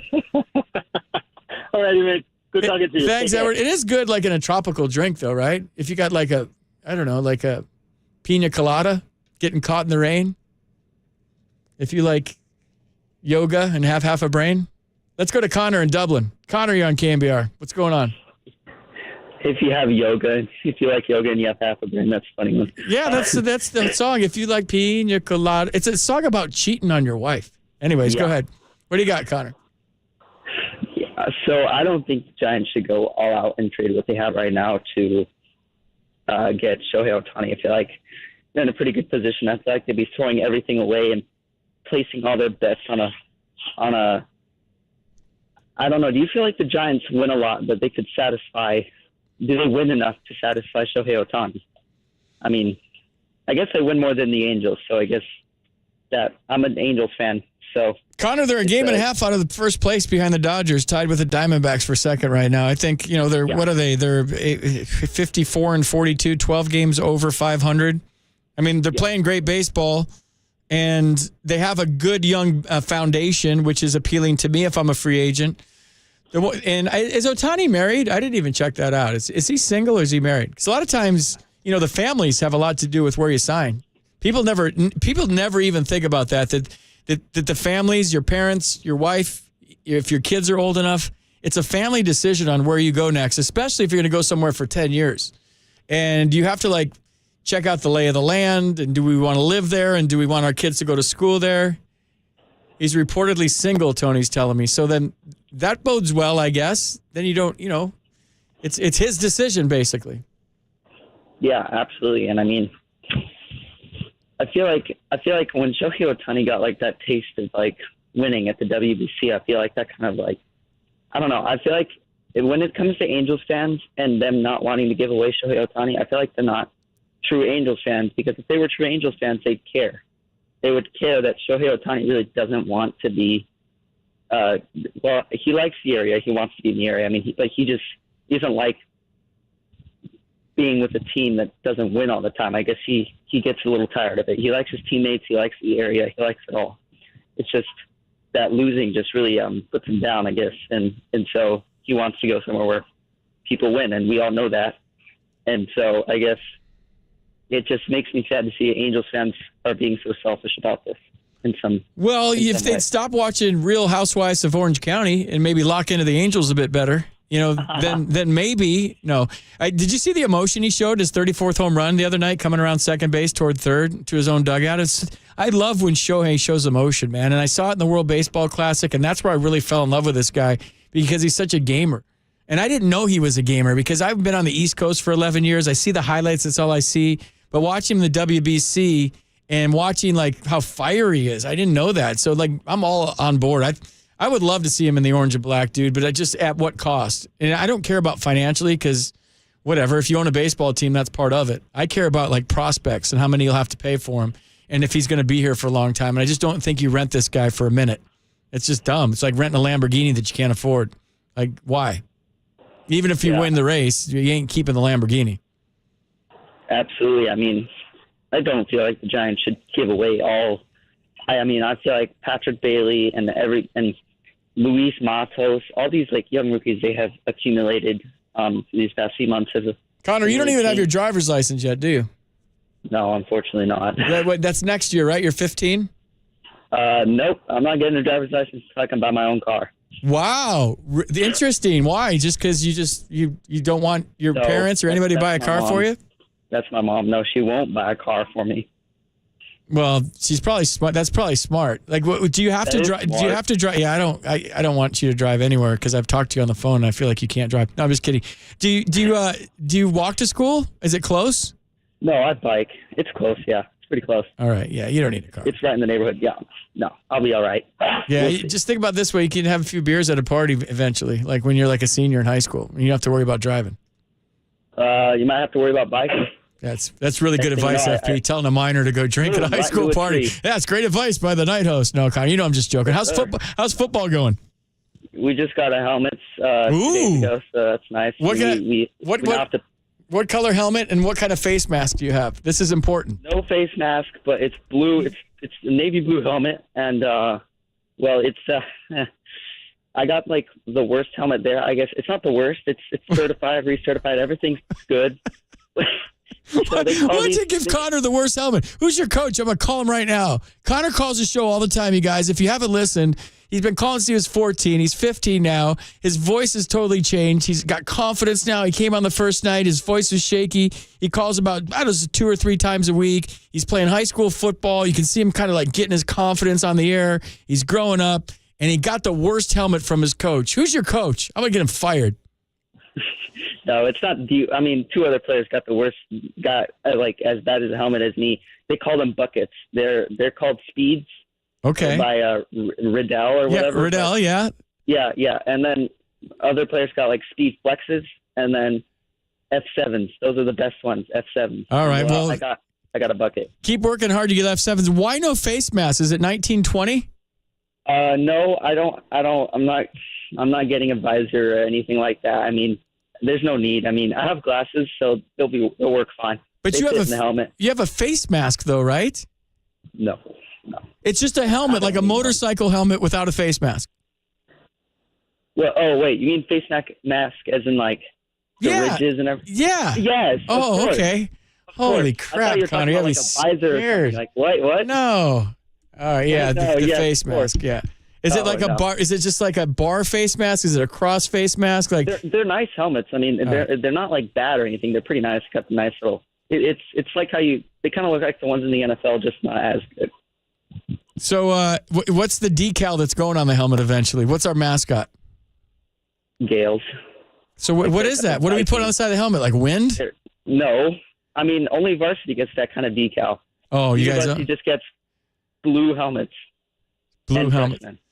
All right. Well, keep working hard, dude. It's you earn your decal on your damn helmet, but like you're doing a good job, man. It's cool to like get to know you and listen to how you've changed on the show and how you're playing football now, and that's good stuff, man. Keep it up. How are the grades? Grades good? No grades right now because I'm not in school right now.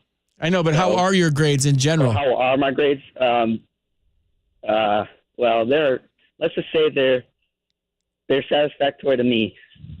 So they're like mostly A's and B's, maybe 1 C. That's not bad. You could do better. I'm sure your mom's getting on you. You could do better. Yeah, I'm grounded all summer. Connor's grounded all summer. Connor, tighten it up. Hey, I'll make you a bet. If you can get all A's in your first semester, what is it going to be, your sophomore year? Yeah. I'll come to one of your games. Really? Yeah, I'll come to one of your football games. Well, I work Thursday night. It's probably Thursday night, right? I don't know what my football games are. Well, we'll make a deal. How about I'll get you to a Giants game if you get all A's? That'll work. All right, let's make a deal. I got to have proof, though.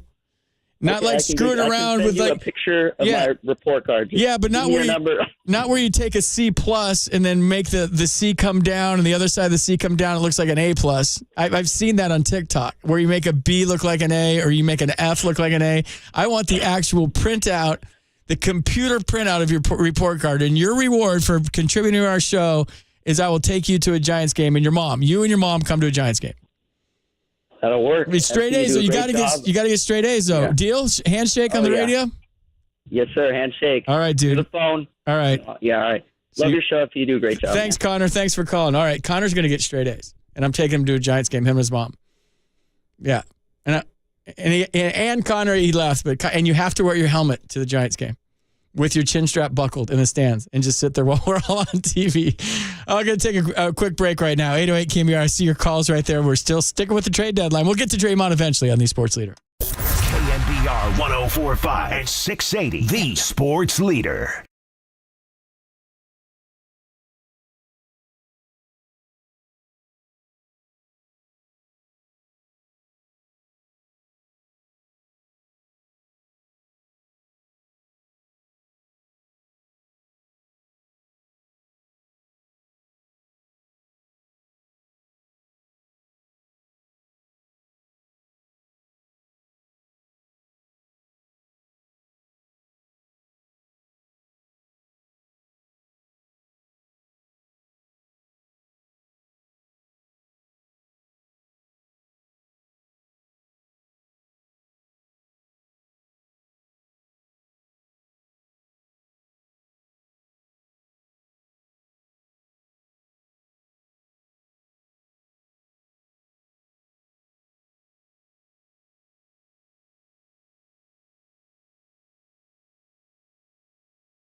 was born into the world as Frank Paul, but they call him FP.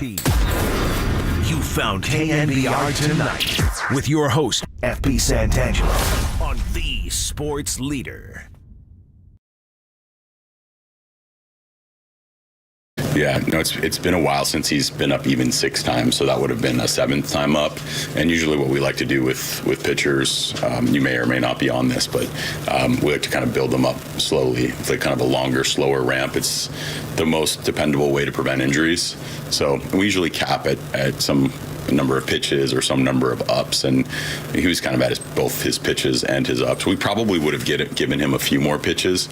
He did his job, right? We thought he pitched 6 innings for us and gave us a chance to win the baseball game. And sometimes it's also good to get a pitcher out on a really strong note, sending him back out for one more, facing a few more hitters. There's a lot of things can go the other way as well. Walker was ready to give us 2 innings, and we covered the game with 2 pitchers, so our entire panel will be relatively fresh for tomorrow. It's Gabe Kapler talking about Ross Stripling tonight. Ups are when you sit on the bench, get up, go back out there, for those of you who don't know. And then the pitches, and it meets the times you're up and down. And I guess that's the hard part, sitting around, then ramping back up, sitting around, ramping back up. And he went 6 innings tonight, did a good job, gave up 3 runs on just 4 hits. They were all in 1 inning, the 3rd inning. And the Giants had a chance in the 3rd. They had runners at 1st and 3rd, nobody out, and it got weird. Wisely struck out, and then Sable got thrown out at 2nd, so it was a double play to end the inning. I think somebody popped up. I don't have it right in front of me, but that was the inning. They were going to do damage, just didn't work out. And Matos had a chance to score. Yeah, whatever. They lost the game tonight. Not a big deal. All right, 808 KNBR is the number you want to call. The calls have been amazing, fast and furious all night. It was a quick game, so we basically having a full show tonight, which is cool. That means I get to talk to you guys more, and I'm psyched about it. We're talking about Shohei Ohtani trade deadline. We're going to transition into Draymond and what's going on with Draymond Green, Jordan Poole, and Jordan Poole's father now is getting into it. So let's clean up the phones on the Ohtani stuff. You guys have been waiting a while. Let's go to Terry in Roseville. Terry, you're on KNBR. What's going on? Hello. Hey, Terry. You're on the air. Hey, I called in 3 times last week, and it was pretty cool. Yeah, I heard you say the other day, you said you really appreciate the callers calling in. I really appreciate you taking my call. Well, you've probably forgotten everything. No, Terry, I think you were a first-time caller last week, if I'm remembering right? Yeah, and I had a joke. I told a joke. Yeah, let's not do that anymore, but thanks for calling. I got cut off on the special guest come on, and then I got cut off. I haven't ever got to talk about the Ohtani thing, but I really appreciate you taking my call. You got more than I'll ever know about baseball, so it's very cool to be on here. Well, thanks for calling, Terry. What do you got tonight? On the Ohtani thing, I look at 2 things. I'm going to get your opinion on it, but I look at it, baseball is a team sport. And so I think we can't get too carried away about one player. And it's real important to have the team spirit. And I think injuries has a big thing to do with it. When you got he DHs, right? Yes. Yeah. So he's out. He's playing all the time, and chances of him having some kind of injury are just as much as anybody else. And I think you could lose him pretty easy, and it's just a big risk for all we have to get. Just like today, they had bases loaded, and they had 2 guys on, and Bailey got up, and he hit one down the right field line, just barely foul, and then he got hit. I mean, he might have got another hit. He's always there, always making a difference. And I think we just have a lot of young players. It's going to be a lot of fun coming up. Yeah, Pat Bailey played yesterday. You're talking about yesterday, and we came up in a big situation. And I understand the sentiment. I that's the reason I'm against this whole thing fundamentally this year for Ohtani, unless you can lock him up. I think the reason all of us Giants fans are super excited is because we love what's going on right now, and you don't want to rock that. And if you push all your chips in the middle to win one hand, you might lose the tournament. And then that's what I'm thinking. So maybe that's a negative way to think about it, but I really like the fact that these are 23 and 24-year-olds. They're going to be here for a while. And I don't want to see them go anywhere. I'm liking what I'm seeing. Terry, thanks for the call. I appreciate it. Let's go to Drew in Woodland. Drew, you're on KNBR. What's up, Drew? How you doing there, SB? I'm doing well. How are you? I'm doing well. I think trading for Ohtani would just be it would be disaster. You're mortgaging the future on it. If you don't succeed this year, you're doing it all for nothing. The only reason it would make any sense as if you're guaranteed signing him long term. I think especially with a guy like Ohtani, you have a pitcher and a hitter. If the guy gets hurt, you're out not only your star pitcher, but you're also out your best bat in the lineup. I'm looking more at getting a guy like, what about Cody Bellinger? You're adding some athleticism, a guy who's having a great year, and then maybe looking at a pitcher elsewhere. There's a lot of starting pitchers on the market. I'd love to see the Giants add, someone like Bellinger and then a starting pitcher, maybe Bieber, Lance Lynn, anybody like that, and it's not going to cost you your entire future. I'm down for all that, and that's a smart call. Yeah, I'm all for adding here, and I think when you're this close, you have to push some chips in the middle and just not all of them, and you have to make yourself better as a team in order to compete with the Dodgers, the Diamondbacks, and whoever else you're thinking about in the National League, the Braves, and whomever it may be, the Brewers in the Central. But yeah, you're this close. You've worked this hard. You've come so far from 6-13. As of yesterday, the Giants had the most wins from April 22nd on than any team in the big leagues. They had 48 wins from April 22nd. So they're playing the best baseball of any team. And I think this is if you're going to take a shot, this is where you take a shot. I just don't know if you take like that shot where you're going to trade everybody for one dude. I don't think you do that. Absolutely. And you add a guy like Bellinger, we need somebody in the lineup that pitchers look at and they fear. Right now you look up and down the lineup, we don't have that bat. And you look at the bottom part of the lineup, you got Wisely, Schmidt. Well, Schmidt's definitely got some potential. There's nobody at the bottom part of that lineup that really scares you, or really in the lineup in general that scares you. I think you kind of need to add a bat like that, especially coming down the stretch in the playoffs. I agree, man. Somebody just I don't know. Just get somebody in the lineup, get somebody. I like being strong up the middle to win a World Series. I like a catcher, a shortstop, a second baseman, a center fielder, obviously pitching. You're strong up the middle, you're going to win a lot of ball games. And you have a chance to go deep into October. And right now with Brandon Crawford's knee banged up, I don't know that Casey Schmidt's an everyday shortstop, Brett Wisely at second. You got to do something up the middle for me right now. And maybe even in center field. I know Matos is doing a nice job out there, but I wouldn't hate some more catching depth as well. Yeah, absolutely. I would just love to see Cody Bellinger in a Giants uniform after the trade deadline. I think that's the target right there. Yeah, I would like that too. I'm a big Cody Bellinger fan. He seems like he's having a good year. All right, thanks for the call, Drew. Good stuff. Really, really appreciate it. Tony hustling all over. Just in time to take Jay from Portland. Jay, you're on KNBR. What's going on? Hey, I'm going to say two things and then hang up. Thanks for taking my call. But you remember the Pujols contract didn't work out, and then Judge last year. Everybody wanted Judge, and look, he's hurt right now. So no way do I sign one player to that size of a contract. Secondly, at the beginning of the season, when you were down there doing spring training games, you said the team you liked and really liked a lot going into the season was the Diamondbacks. And you know what? The Giants they're gonna finish behind the Diamondbacks. Great show. See ya. Thanks. Thanks for waiting. Thanks for the call, Jay in Portland. All right, let's switch gears a little bit and get this Draymond thing. I love talking some Draymond Green. I love talking Warriors basketball. We all know what's going on, right? We're starting to get the autopsy on the season. Like little by little, it's starting to filter out. We're kind of putting the pieces of the puzzle together. If you listen at all, when I do talk about the Warriors, I was talking about how, no championship season ever started with one teammate punching another. It happens during the season when you're sick of each other, getting on the nerves. Doesn't make it right.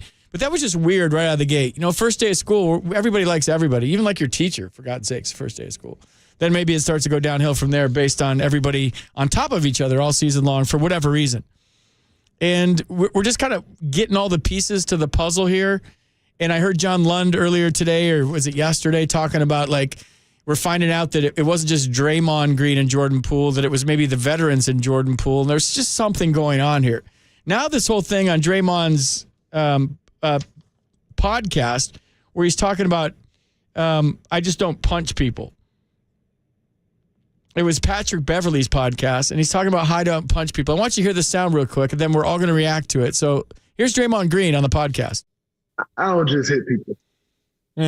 I've been in this league 11 years. I ain't just hit nobody. You know what I'm saying? And so dialogue, happens, and dialogue happens over the course of time. You know what I'm saying? Like, you usually ain't just triggered by something like that fast, to that degree. You know what I'm saying? Like, this is a team. You know what I'm saying? Like, ain't nobody on my team triggering me, in an instant. And so dialogue, of course, happens over time. And, like I said, Cam's stuff wasn't accurate, but, we know stuff that you don't say amongst men. You know what I'm saying? We know, things that you have to stand on. I as I've admitted before, I was wrong in the way I handled it, for the situation where we were. So, yeah, I mean, what happened? Like, I want to know the whole story, the E! True Hollywood story, the ESPN 30 for 30 on this. And you just don't hit people. What was said? And I think it's okay to bring up again because it kind of derailed the whole season. And we had a feeling it would, but then we said it's not a big deal. The Warriors said it's not a big deal. The TMZ video came out and we showed it. It was just, it was a punch. It wasn't just like a slap. He got smoked. And you could kind of see Draymond over the side, and something was building up, and he got closer and closer. When you have inter squads and stuff, and you're playing against teammates, there's certain lines you don't cross, like talking about somebody's mother, talking about somebody's wife, talking about somebody's kids. There's certain lines you don't cross in a locker room. There's certain lines teammate to teammate you don't cross. And I'll tell you this, pretty much anything goes. If you have thin skin, you're going to get worn out in a team scenario. Whether it's right or wrong or indifferent, that's just how it is. And the guys with thin skin, you kind of go after them and it's fun. But it's all fun. And so that was something in my mind that was lingering for a long, long time. Whether it was all last season, whether it was something that was going on. And then to see that happen and the season just never get back on track from it, we had a feeling that would happen. But all of a sudden, Jordan Poole's dad is jumping in the mix and defended Jordan Poole. He said, I don't just hit people. That's Green saying, I've been in this league 11 years. You guys just heard I just hit nobody. Dialogue happens over the course of time. You're usually not triggered by something that fast to that degree. We know things that you have to stand on. As I admitted before, I was wrong in the way I handled the situation where we are. You just heard that. So Anthony Poole, Jordan's dad, is chiming in. I'm going to stand on this that's some BS. JP was his guy, and he avoided me all last year. He a soft AB. You can figure out what AB stands for. And I'm standing on this. And he didn't apologize to me and my wife. So he lame. And me and him can't meet. And me and him can meet anytime he want. So that's Jordan Poole's dad, Anthony Poole, chiming in, getting back at Draymond, sticking up for his son. Now, I understand the sentiment there. But I'm not sure that his dad needs to get involved. So Draymond, that was a tweet, and Draymond came back with, that's so cute. It's impossible to avoid you in an arena for a year, champ.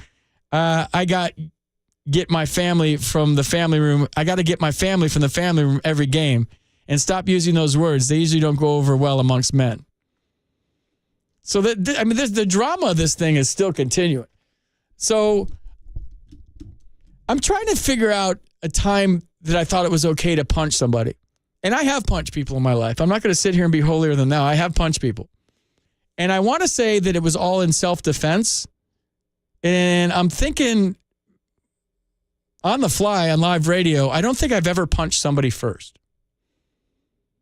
And I don't know what would trigger me to punch somebody first, but if I'm thinking about it on air, and 808 KNBR, if you want to chime in, it would have to be somebody doing something physically to somebody I love or my family member.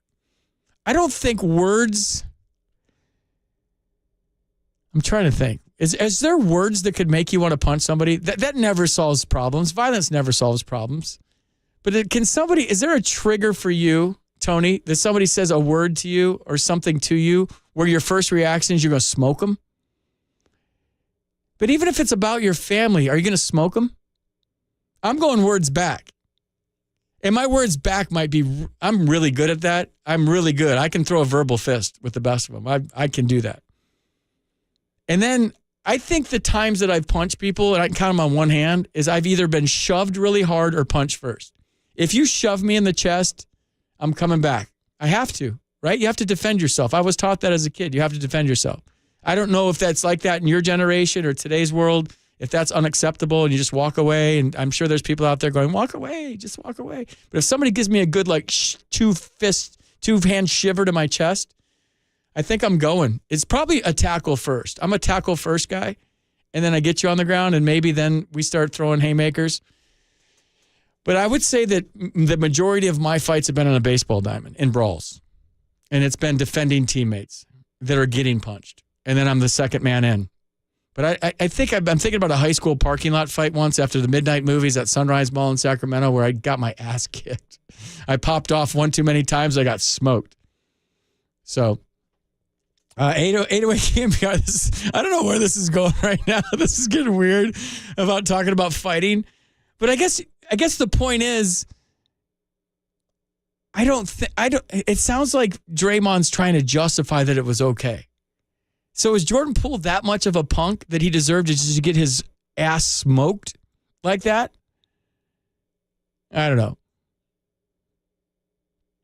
The 415 chiming in, Poole should have done the LeBron step over to Green, then they'd be beside like whatever. So yeah, he called him the B word is what he's saying. You never call a grown man the B word. If somebody calls you a B word, you're fighting? Immediately? I'm hoping that I have good enough self-control. If Tony calls me a little B, that I'm just going to let that go. I might fire back something verbally, like, no, you're a little B. And then if he pushes me, I don't know. I don't know where this segment's going right now, and I think it's kind of awkward because I'm a lover, not a fighter. You really have to piss me off, especially like old FP. Young FP, I had a little more testosterone. Probably didn't make the best decisions at times on baseball fields in brawls. I got ejected twice in 1 week in AA. The first one was I was playing second base, and it was field trip day against the Tigers AA team. There was like 45 buses outside the ballpark, and it was all kids. And it was the first inning I'm playing second base, and I'll never forget, the guy's name was Domingo Marcel, something like that. I'll never forget, and I forgot. He ran into me like a catcher, turning a double play. I was a second baseman. I catch it from my shortstop. I go to turn it. Full on, like, football hit into my ribs, knocked me ass over tea kettle. I look up, and there's no slide marks, obviously. And then I just dove on top of him and started punching him. Next thing I knew, 50 guys around me, and all those kids got a free education on fighting at baseball games. It was a Donnybrook, as they say. So I got suspended for getting run into. I said, he crushed me. Well, you started the fight. I'm supposed to walk away from that. He blew me up like a catcher on a double play. So fast forward like 4 games later, I was suspended for 2 games. Just got suspended. There was a play at home plate, a collision at home plate. One of their guys hit my catcher, Joe Siddle, who I've had on the show, Toronto Blue Jays broadcaster, and he took him up high. Went up high. Hector Vargas for the Yankees. Look at this. Pulling 1991 names out. Hector Vargas hits him in the head on a collision of the plate. Like 2 forearm shivers to the head. So it'd be like if you went after a quarterback and you went after his head. He was defenseless, knocked him in. I ran in from second base and I jumped on him. I started punching him.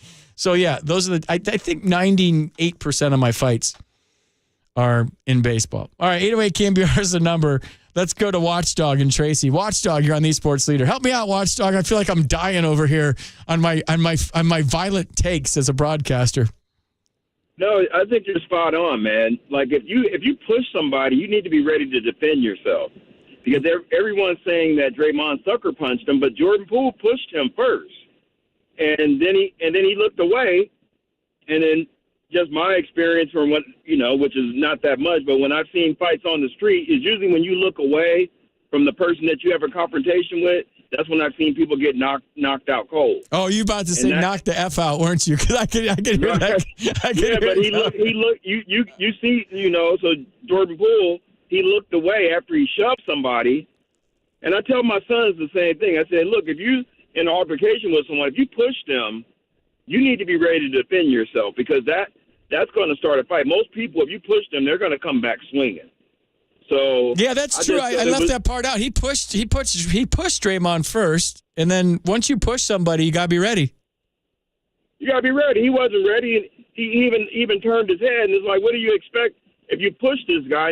And he was saying some things that you probably shouldn't say to a veteran player. From what I heard, the conversation was like he wasn't really giving Draymond his respect for his contribution that he had given to the team during those championships.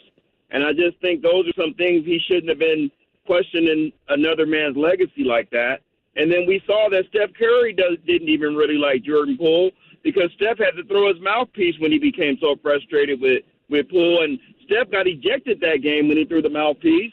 And it was a game when Jordan Poole had taken a bad shot, and then Steph ran down the court in frustration. I was watching that game when it happened, and he threw the mouthpiece, and then Steph gets ejected, and it was Poole. And I never seen. And Steph Curry is the greatest guy, greatest, probably one of the most humble athletes to come through the Bay Area, and he doesn't have problems with other people. And for him to show his frustration with Jordan Poole to the point where he throws his mouthpiece and gets ejected, that shows that Jordan Poole really had a serious problem. So there's no way I'm going to defend him against Steph, because Steph gets along well with everybody. So you're really out of line with the team, and you're not in step, and you're ruining team chemistry to the point where Steph Curry gets ejected. Everybody has to look at that. I know Draymond does have a track record, but if you just take Draymond out of the equation and say, okay, well, what happened here with Steph and Jordan Poole? Has Steph Curry ever become frustrated with another teammate in his career like this? So, and I'd have to say no. Watchdog, you're making a great point, because I said it on the air when it happened. If Steph Curry shows up a teammate, you know that teammate's got something going on. When he threw that mouthpiece, I thought that was more telling than Draymond punching Jordan Poole. And I said it at the time, because he ain't going to show up nobody, to your point. And there's a term we use for teammates, that he's a tired act. And when you're around a tired act all the time, it wears on your skin. I don't know if Jordan Poole is a tired act. I'm not in that locker room. I went to like 4 Warriors games this year. Who am I to say he was a tired act? But if you start putting the pieces of this mystery puzzle together, and then he got banished to play for the Wizards in D.C. Right. And to me, the mouthpiece throw by Steph Curry, if you missed it, you don't know what we're talking about, a Watchdog and I. Poole took a shot, ill-advised three-pointer with like 12 seconds left on the shot clock from no man's land, and Steph was wide open clapping for the ball, I think. I got this right, Watchdog, right? Oh, yeah. And then Steph took his mouthpiece out and threw it in frustration down the court. He got a technical, as you can't throw your mouthpiece in the crowd, which it wasn't in the crowd, and it's an ejection, so he got ejected. And Steph ain't going to show nobody up. He's the nicest, most professional dude in the world. And that one thing, I guess, coupled with, if I would have just saw that on its own, but coupled with the punch and coupled with how bad they were playing, and there was something missing, there was no chemistry, there was no flow, led me to believe, like Watchdog's saying right here, that this is a Jordan Poole behind-the-scenes thing that we'll find out someday. There'll be something written on it where it's all going to come out. Right. And you have to say, if a player isn't fitting in, is he really worth $140 million? You know, the Warriors knew that was a bad investment, and they were very fortunate to be able to get rid of him like that.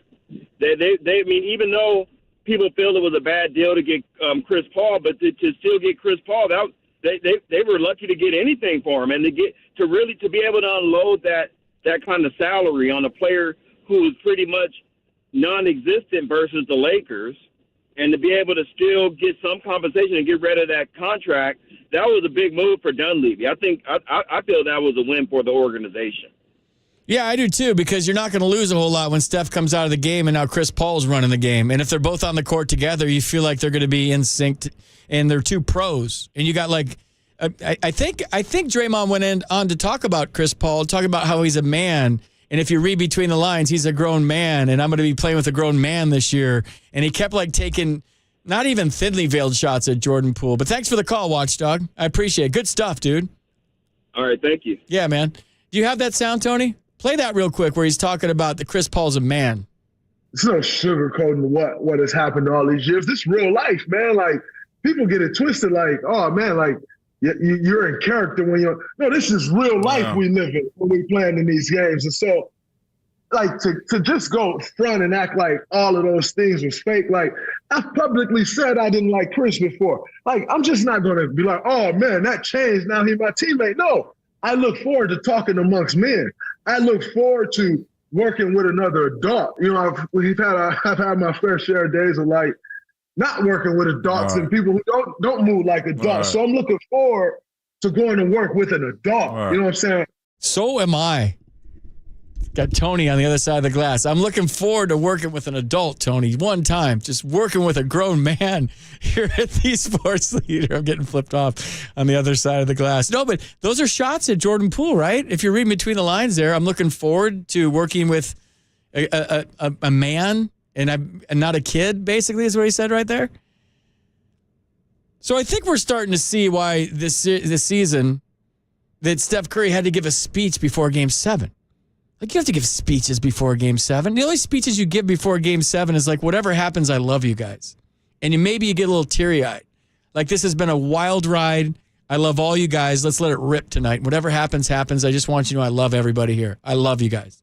That's the speech you give in a Game 7. Not if you're not in, don't get on the bus. For a Game 7 against the Sacramento Kings, first time two Northern California teams have gone head-to-head in the playoffs, and you got the Kings in Sacramento with a Cinderella season, and you're the defending champs, and you have to give a speech about get on the bus if you're in, and if you're not, don't. My favorite sayings, you can use this tomorrow at work, you can use it when you get home tonight. You're either in or you're in the way. You're either in or you're in the way.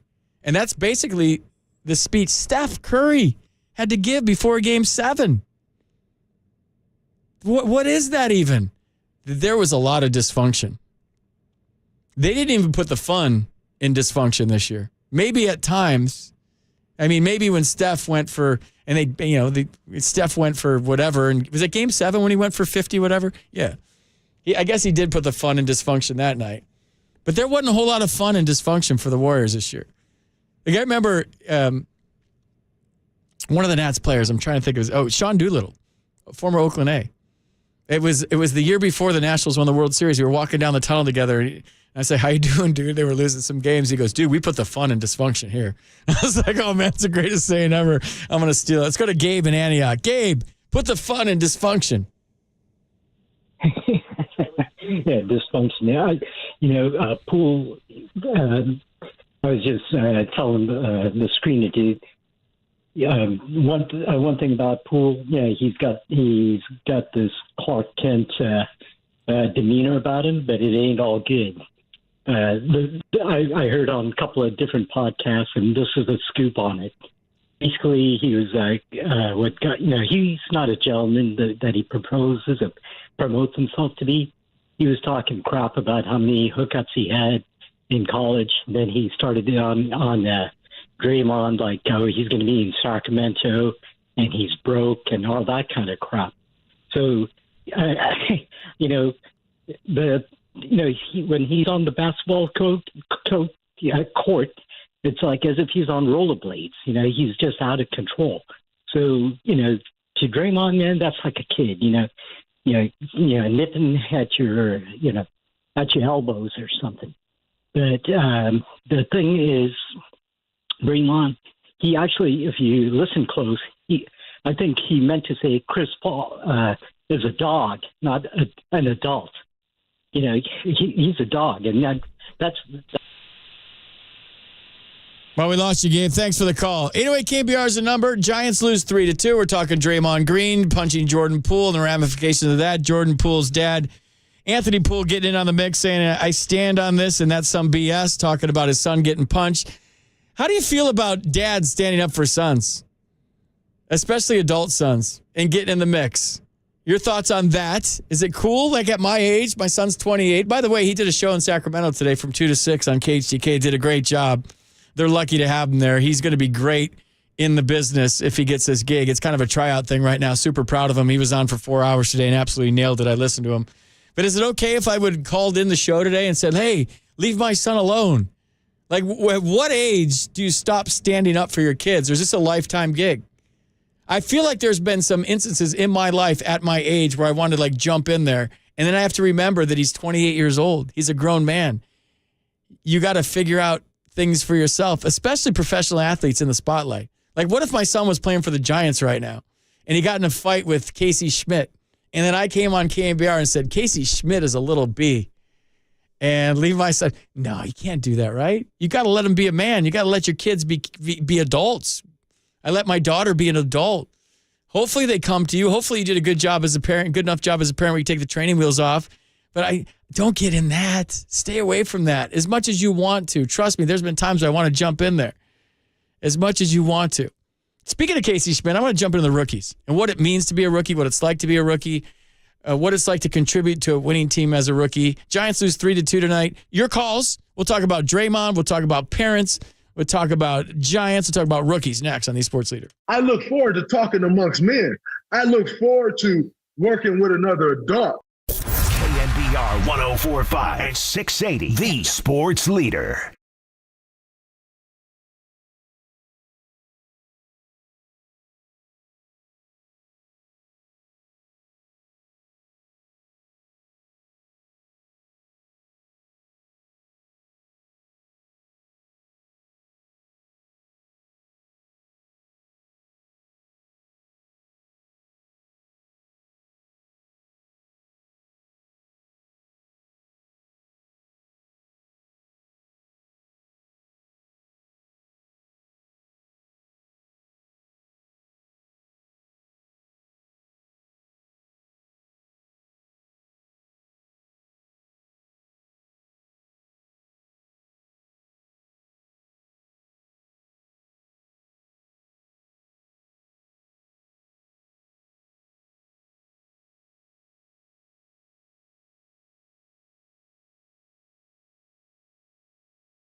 Download the all-new KNBR app. Now, KNBR Tonight with FP Santangelo continues live from the KNBR Casino Matrix Studio. Casino Matrix Progressive Jackpots are here. Where are you? Just drop in. Please play responsibly. 1-800-GAMBLER.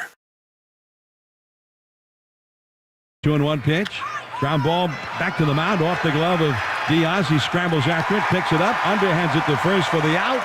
And the Reds snap a 6-game losing streak and end the Giants' 7-game winning streak at the same time.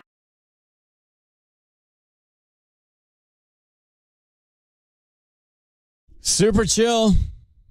We're chill here at the Sports Leader tonight. Just talking about the Giants losing tonight, 3-2. Their 7-game win streak is over. They're still 12 games over 500, a game and a half out of first place. It's all good. We're good. No panic. Take 3 out of 4 in Cincinnati. Go take 2 out of 3 in Washington. Or, hey, how about this attitude? Just win one. One game in a row. That's what we always used to say. Just win one game in a row. So if you looked at the lineup tonight, it was pretty interesting, right? And it's not that I didn't like it, but here's the thing. If you looked at the hitters 5, 6, 7, 8, and 9 tonight, they were all rookies. You had Mattos, Sable, VR, Wisely, Schmidt. And you had Peterson, Yaz, Flores, Conforto, your first 4 hitters. You could make the argument, in hindsight being 2020, right? If they would have won 10-2, you're like, that's such a great lineup. So this is a little bit of second guessing, I will admit that. But a lot of times you like to break up the rookies. And when you have them all together like that, a veteran pitcher or a veteran staff can navigate, negotiate their way through a lineup 3 times a little bit easier based on inexperience once you get through the first 4 hitters. There's nothing harder, I would say, than a major league hitter. Let me back up. There's nothing harder than a major league pitcher facing a veteran major league hitter that kind of knows how to go about it, and they've faced them before, and they have history, and they have resume against them, or they have resume, period. It's harder to strike out a guy that's been in the league for 7 or 8 years than a guy that's a rookie. It's harder to navigate your way through an at-bat against a guy like Michael Conforto or Michael Yastrzemski or the hot-hitting Wilmer Flores, who's been hotter than anybody.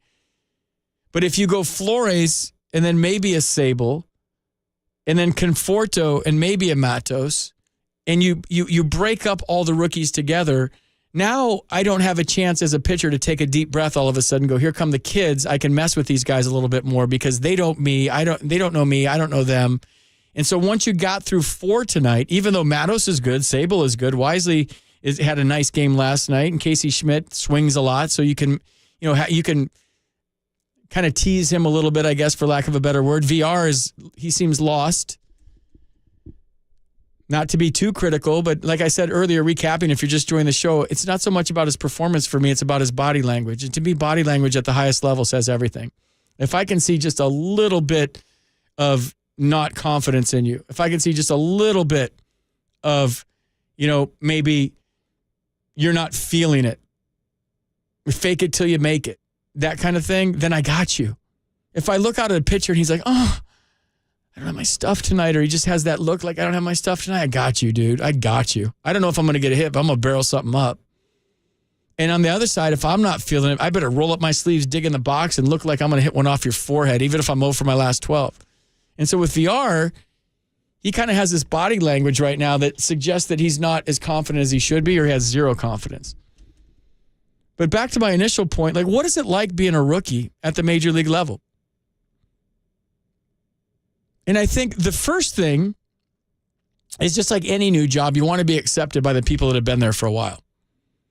And so in today's game, I think it's easier than ever. Like, if you pass the test in spring training, if you pass the it factor test, if you walk into the clubhouse and everybody accepts you as you are, that's step 1.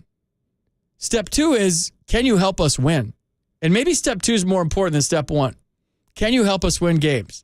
Now, back in the day, it was be seen and not heard, speak when you're spoken to, sit in the corner of the clubhouse, and if a veteran asks you to go out and have a beer, you go out and have a beer, and if a veteran asks you at night to go up and karaoke at 1 a.m, you go karaoke at 1 a.m. to whatever song he says, and that was kind of the way you got accepted. Like, oh, FP's a good dude, he gets it.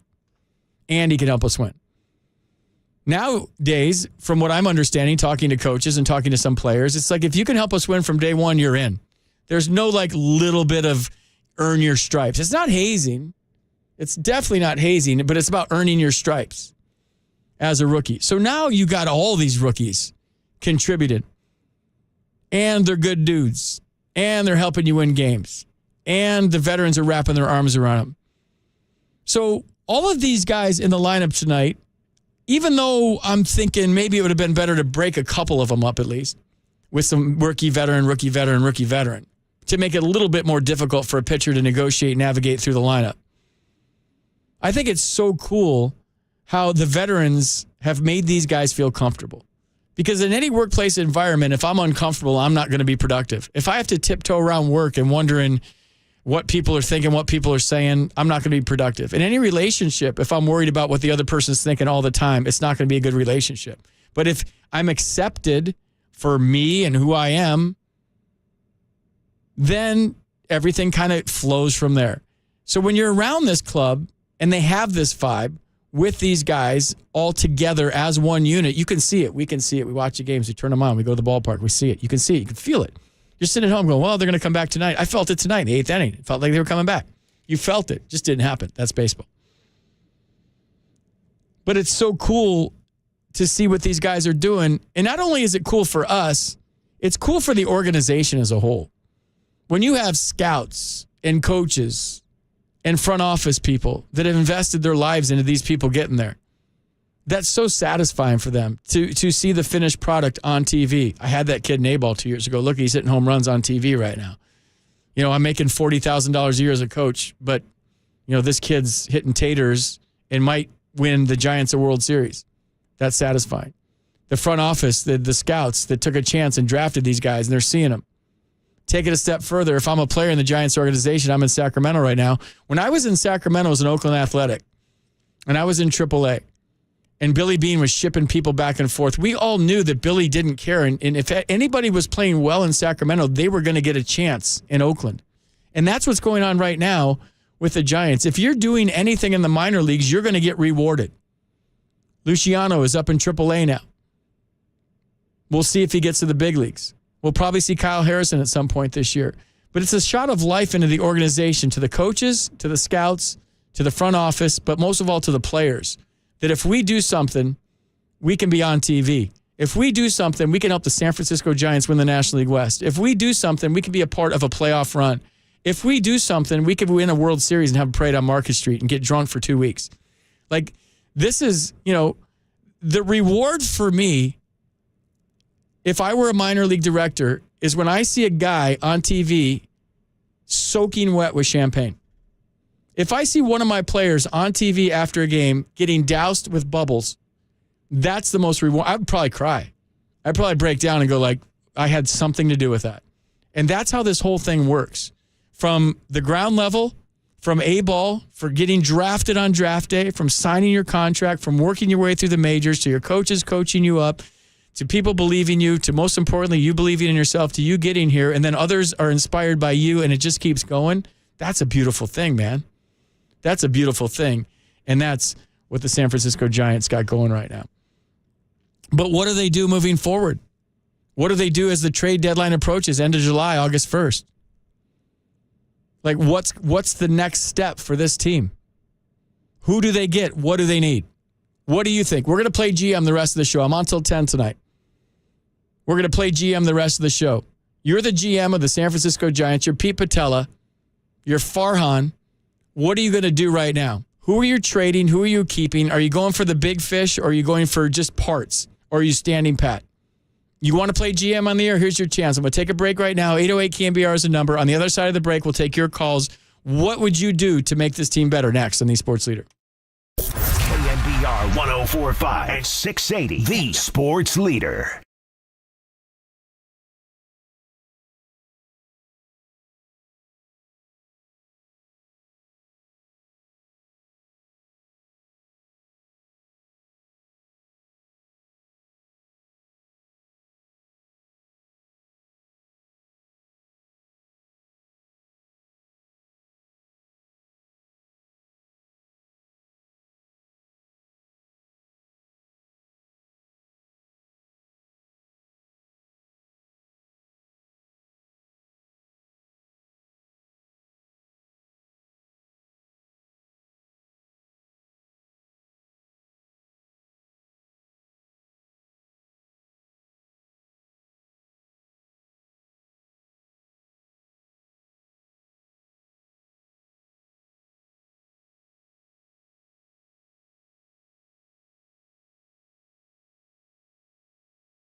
Adopt US Kids presents What to Expect When You're Expecting. A teenager. Learning the lingo. Today I'm going to help parents translate teen slang. Now, when a teen says something is on fleek, it's exactly like saying, that's rad. It simply means that something is awesome or cool. Another one is totes. It's exactly like saying, totally, just shorter. As in, I totes love going to the mall with Becca. Another word you might hear is jelly. Jelly is a shorter, better way to say jealous. As in, Chloe, I am like so jelly of your unicorn phone case. You don't have to speak teen to be a perfect parent. Thousands of teens in foster care will think you're, rad, just the same. To learn more, visit adoptuskids.org. A public service announcement brought to you by the U.S. Department of Health and Human Services, Adopt U.S. Kids, and the Ad Council. My husband had a gun. Him and his friends would go shooting. When he stored the gun, he didn't know. In a million years, we never thought that Emily could. There's a hole in our family that can never, ever be filled. 65 Americans a day die by gun suicide. Safe gun storage saves lives. Learn more at endfamilyfire.org. Brought to you by Brady and the Ad Council. Wherever you are, we're streaming 24/7 at KNBR.com. This is KNBR Tonight with your host, former Giant F.P. Santangelo on KNBR 104.5 and 680, the sports leader.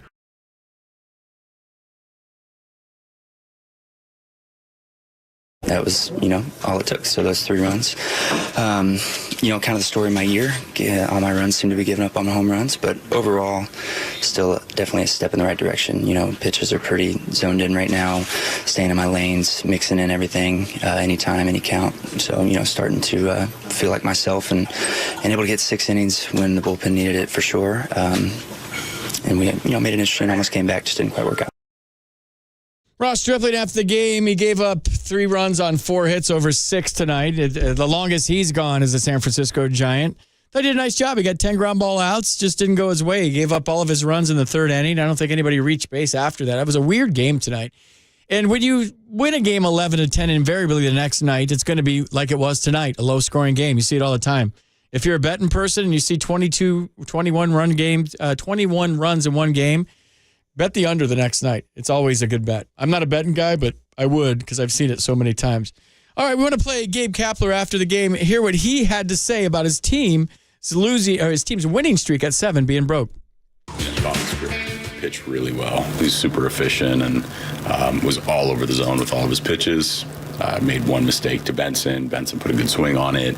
He's been swinging the bat well this year. It's a tough lineup to get through. One of the top offenses in the game, and I thought Strip did a really nice job. They just got one more big hit than we did, and that was the difference in the game. I really, really thought we did fight all the way to the end, and they have their best bullpen guys lined up. They made pitches as well.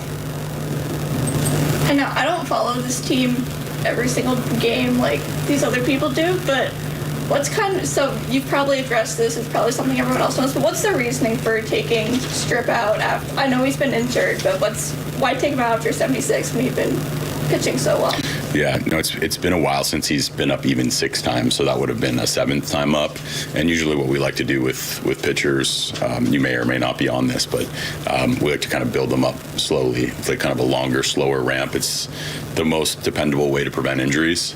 So we usually cap it at some number of pitches or some number of ups, and he was kind of at both his pitches and his ups. We probably would have given him a few more pitches. He did his job, right? We thought he pitched 6 innings for us and gave us a chance to win the baseball game. And sometimes it's also good to get a pitcher out on a really strong note, sending him back out for one more, facing a few more hitters. There's a lot of things can go the other way as well. Walker was ready to give us 2 innings, and we covered the game with 2 pitchers, so our entire panel will be relatively fresh for tomorrow. You talked a lot about what Samples brought you offensively, and what have you thought about the power Justin Jones tied for second in the team in Congress? It's been pretty consistent. I mean, we saw it in spring training. We've seen it consistently against right-handed pitching all year. And he's not just using like the small part of the park to the pull side. He drives the ball out of the ballpark to the middle of the field. I actually think as he learns to elevate the ball to the pull side a little bit more, there's even more juice in there. So I think he's done a really nice job at the plate for us consistently throughout the season, and caught another good game. I thought he did a really good job behind the plate, actually framing pitches. He's just gotten to a point where he's very dependable on both sides of the ball. Was Lamont available as it turned out? Nope. Lamont, as we mentioned, had a hamstring cramp in last night's game, and he went and he tested it out in the cage. It wasn't good, so didn't feel like he was safe to go. And maybe we'll have him ready to go tomorrow. We'll have to evaluate him. J.D. Davis was also ill. He's had a stomach virus, so he was unavailable as well. Pat Bailey, we were really looking to get another day off for. So pretty short bench today, and sometimes you have to deal with that and kind of win long term by not pushing your guys into situations that are less healthy for them. All right, it's Gabe Kapler after the game. I mean, the takeaway from tonight's game are two different things. It's Ross Stripling going 6 innings. I know you're like, oh, come on, FP. He gave up 3 runs. Well, he got 10 ground ball outs, and he went 6 innings. The bullpen needed a break after the 2 games yesterday. Camilo Duvall needed a break most of all. And he started, which is what they got him for. And if you're looking at what the Giants are doing right now, they're getting away from the opener thing.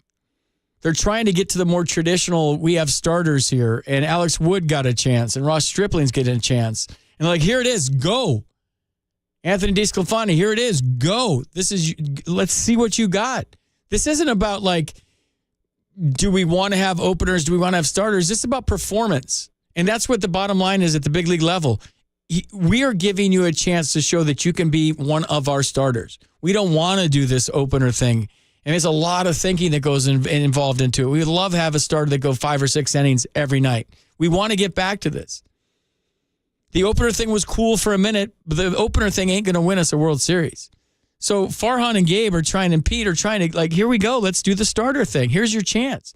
And I thought Ross Stripling did a nice job tonight. He's been haunted by the home run. He's been haunted by the 1 bad inning. But I thought all in all, he did a decent enough job tonight to warrant another chance. I think Alex Wood would love to be a starter, but when Alex Wood gets his chance, he's got to go out there and do something. When Anthony DeSclafani gets his chance, you've got to go out there and do something. So now you're our starter. Don't give us a chance to think about starting John Brebbia when he comes back. Don't even give us that opportunity. The other takeaway is Blake Sable's becoming a decent catcher. He was blocking balls well tonight. He called a good game tonight. There was just 1 inning where they gave up a couple of line drive hits, an opposite field home run, a small ballpark. It's a double everywhere else. So the fact that we're seeing Blake Sable evolve right before our eyes, he had his 11th home run tonight. He went 2 for 4. He scored a run. He drove in a run, obviously, with his home run. That's the takeaway tonight. The war wasn't won tonight, but there were some good battles won. And the Reds are a good damn team. The Reds weren't going to lose every game the rest of the season. They had lost 6 in a row. The Giants weren't going to win every game the rest of the season. They had won 7 in a row. The odds kind of like happened tonight. And obviously we'd love for the Giants to win 20 games in a row and skip into the playoffs and woohoo. But I've always found that the teams that have to play through September into October, meaningful games in the end of September into October, have the momentum going to the playoffs are the ones that go deepest. It's never the team with the best record. Rarely. I should say rarely the team with the best record. It's a team that's playing the best in September. So August is going to be a big test for the Giants. When you look at what they have to go through, the gauntlet they have to go through in the month of August, it's going to be a doozy. So right now, even though this road trip out of the All-Star break is tough, like August is going to be a test. You start with Arizona. And then that's at home. You got the Diamondbacks for 3 at home. Then you got Oakland for 2 across the bridge. Then you go to play the Angels in Anaheim. That's no layup. Texas Rangers come into town after that, and Tampa comes into town after that. That homestand, August 11th through the 16th, 3 against Texas, 3 against Tampa. Then guess what? You go to Atlanta to play the Braves. Then you go to Philadelphia to play the Phillies. Then guess who comes into town when you get home? The Braves again. And then Cincinnati. And then San Diego to end the month. So the month of August is rough. So you got to pile up the wins right now. Now's go time. Start stockpiling the wins. You got one more in Cincinnati, a 9:35 game tomorrow. Then you got Washington, Detroit. Then you got Oakland. Boston's playing pretty good. They're coming to town on the 28th. The A's will be here on the 25th. Tuesday, the 25th is the next time you get to see your San Francisco Giants at home. So 808 KNBR is the number as we kind of get into the last half hour of the show. We'll end it with Giants. Why not? We've been talking about it all night. Let's go to Cano. Is it Cano? In Sacramento. You're on KNBR. Hey, how's it going, man? I was the dummy that cussed last week, and I apologize. That's okay. We just can't swear. We get, you know what? It's kind of a compliment in a way that, man, I love the Giants. No, but it's a compliment that you guys feel so comfortable talking to me that you feel like you can swear on the air. But we just have to. We have a thing called a dump button, where we have a 6-second delay, and we could dump it, and then the whole thing regenerates.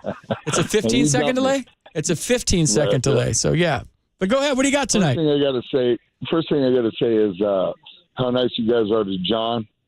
Love John. That was really cool. And I look forward to hearing from him for a long time. Second thing, I hope people that were down on Kapler are waking up.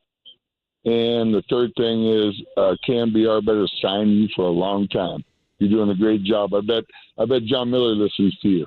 Thanks for what you do. Thanks, dude. I appreciate the kind words. I know Scott Alexander listens to me every night. He told me. He listened to me on the way home from the Giants game. So one of the Giants pitchers listened to me. And I remember the last time I was here that Willie Mays came up to me in the clubhouse and said he listened to my show every time in 2010. Every night. Yeah, he's like, I listen to you. You know what you're talking about. I was like, oh, thanks, Willie. I didn't know you had a 28-year-old son, bro. I do. You were 28. Oh, geez. Sometimes I think I'm 28 and I get myself in trouble by thinking I'm 28.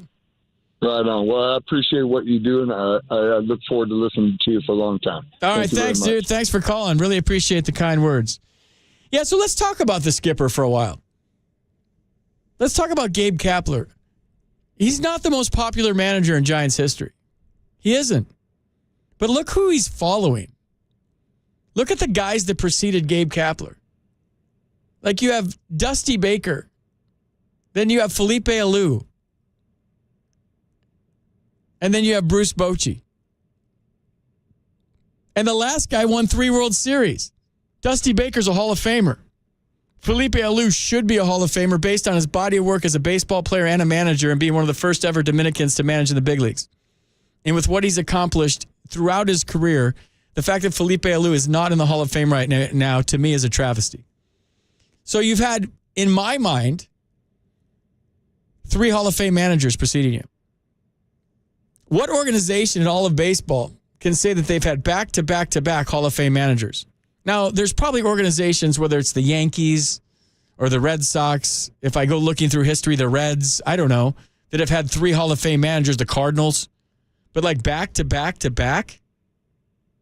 So now you're this young, good-looking dude that comes in here and wins 107 games, what, in your second or third year, whatever it was? And everyone's thinking that's the norm now, and you set a precedent that's hard to follow. And if we all remember, and I wasn't here for that, but I talk to my son and Giants fans and all my friends all the time who say that everything just went the Giants' way that year. Whatever was going to happen in that game went the Giants' way, whether it was a pinch hit home run, whatever. It was one of those charmed, blessed, you have momentum, you can't explain it years that come around once in an organization's history. And it didn't end the way we wanted it to. But then you follow it up with a 500 year. And everybody listening to this show right now, it's hard to accept change. Change is hard, right? From one manager to another, one manager's style, who is super in tune to his players, that ran a bullpen better than anybody, that gave you 3 speeches at City Hall at the end of Market Street, to a manager that manages by the numbers, to a manager that's into matchups, to a manager that's into platoons, to a manager that'll pinch hit for you in the 4th inning, to a manager that really likes the openers. You probably need to do some homework on that one. We all do not like change. And it takes a while to wrap your arms around change. And I'll say this, nobody's more old school than I was. And I'm coming around to embrace all of this. And the more I'm around this team, the more I'm around Gabe, and I'm not saying Gabe and I are tight. I sit in his office. We talk. We've had some good conversations. Really? Is that what you imagined? Maybe that was a dream. Oh, that's weird. But we have broadcaster meetings where we sit in his office and we can just let it rip. We say whatever in those meetings. It's not like, whoa, who are you going to go to if this guy only goes 4 innings? It's just like we talked. I don't want to get into the details of it. We talked about trades the other day in Pittsburgh. We sat in his office and we were chunking names around. Like, how about this? And then he would say, well, what do you got on that guy? And he would ask me a question about what I got on this guy. Do you know him? I'm like, yeah, I know him. Is he a good guy? Is he a good teammate? Yeah, he is. So like, there was a tremendous conversation about trades in his office the other day. And lucky enough to be around this team on I don't know, a bi-weekly basis, whatever it is. I've gotten to know the players, but I've gotten to know Gabe. And I think Gabe needs a little more credit than he's getting. Gabe made a great move in last night's game that nobody said a word about all day. Nobody said a word about last night. Nobody even said a word about on the broadcast. But he gave up his DH to get Wilmer Flores in the game at first base when Jock Peterson was playing first. And on the ending inning double play where Brett Wisely slipped on the bag, Wilmer Flores had a tough pick at first. Jock Peterson does not make that pick in a one-run game. They're probably still playing that game if Jock Peterson's at first, or they lost that game. So while there's no victory laps right now, because Gabe hasn't had a parade, the bar is set so high. The bar is set so incredibly high for this guy that he's taken his lumps. He's taken his lumps on this show. I talk to my friends. 90% of my friends are Giants fans, and I talk to them. And it's not that they don't like Gabe. They're trying to figure out Gabe. And the most frequently asked question I get is, what is Gabe like? That's a great question. These are outstanding, by the way. Keep them coming. And I guess my response to that is you got to get to know him. And I don't think he just lets anyone in. I don't think he just lets anyone in to the circle of trust that is that clubhouse, that is his coaching staff, that is those players. If you remember, we had him on the hot stove this year, and he was gallivanting all through Canada. He went and saw his son play football. He was the most dynamic, fun, let his guard down interview. I thanked him like in spring training. I'm like, dude, that was one of my funnest interviews ever. He goes, yeah, that was good, wasn't it? But that was away from baseball Gabe. And I had so many people on the text line that night say, why doesn't he just talk like that after the games? Why doesn't he talk like that to us? I don't know. I can't answer that question. And my knee-jerk psychology is that, I don't know, he's probably got his guard up. He's the manager of the San Francisco freaking Giants. And I know Boch wasn't like that dynamic in press conferences. He didn't give you a whole lot, but he seemed like he gave you a whole lot. The difference between Boch in a press conference and Gabe in a press conference, I think Boch was just from the hip. And he seemed a little more authentic, if I'm being honest. But I do know that side of Gabe, and maybe someday it'll come out on a consistent basis, but I'm a fan. I watched him manage in Philadelphia when he started. It wasn't pretty. It wasn't. That's a tough place to learn how to catch. And if you're Blake Sable, it's a tough place to learn how to manage if you're Gabe Kapler. You get your first job at the big league level, and you've never even... You guys should have saw me manage in San Jose. Good Lord. I managed for a month and a half in San Jose at the end of like the 2003 season for the San Jose Giants. I was making mistakes every night, but it was in front of like 200 people. It wasn't on TV. I can't imagine if somebody said, FP, you're managing the Giants next year. I wouldn't know what the hell I'm doing. Like, it goes so fast at the A-ball level. I'm coaching third base. I'm putting on signs. I'm thinking about who's pinch hitting. I got a guy up in the bullpen who's pitching the ninth. I got to write out reports at night. I can't throw this guy this many innings. This guy has so many pitches. This guy has to play even though he's 0 for 30.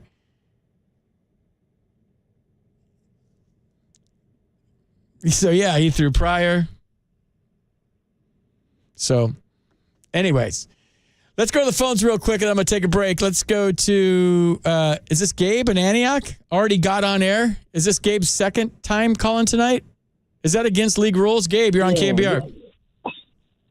Yeah, I got cut off at the 9 o'clock, but another call interrupted. But I just want to say, Gabe, not too many people give him credit. I mean, he played 12 years as a player. And I think, that's one of the things, the Giants, the whole organization, we're all pulling on the same chain is what I wanted to add. Even between the years 10, 12, and 14, there were years in between that, they had to make adjustments. And the Giants, now they've got a good farm system, got a great front office, great coaches, and, it's something, and fans as well. So, everybody, is used to, the magic of those 3 World Series. But, baseball, true fans and purists, we're in for the long haul. And, we take our lumps and we keep on chugging, keep on swinging.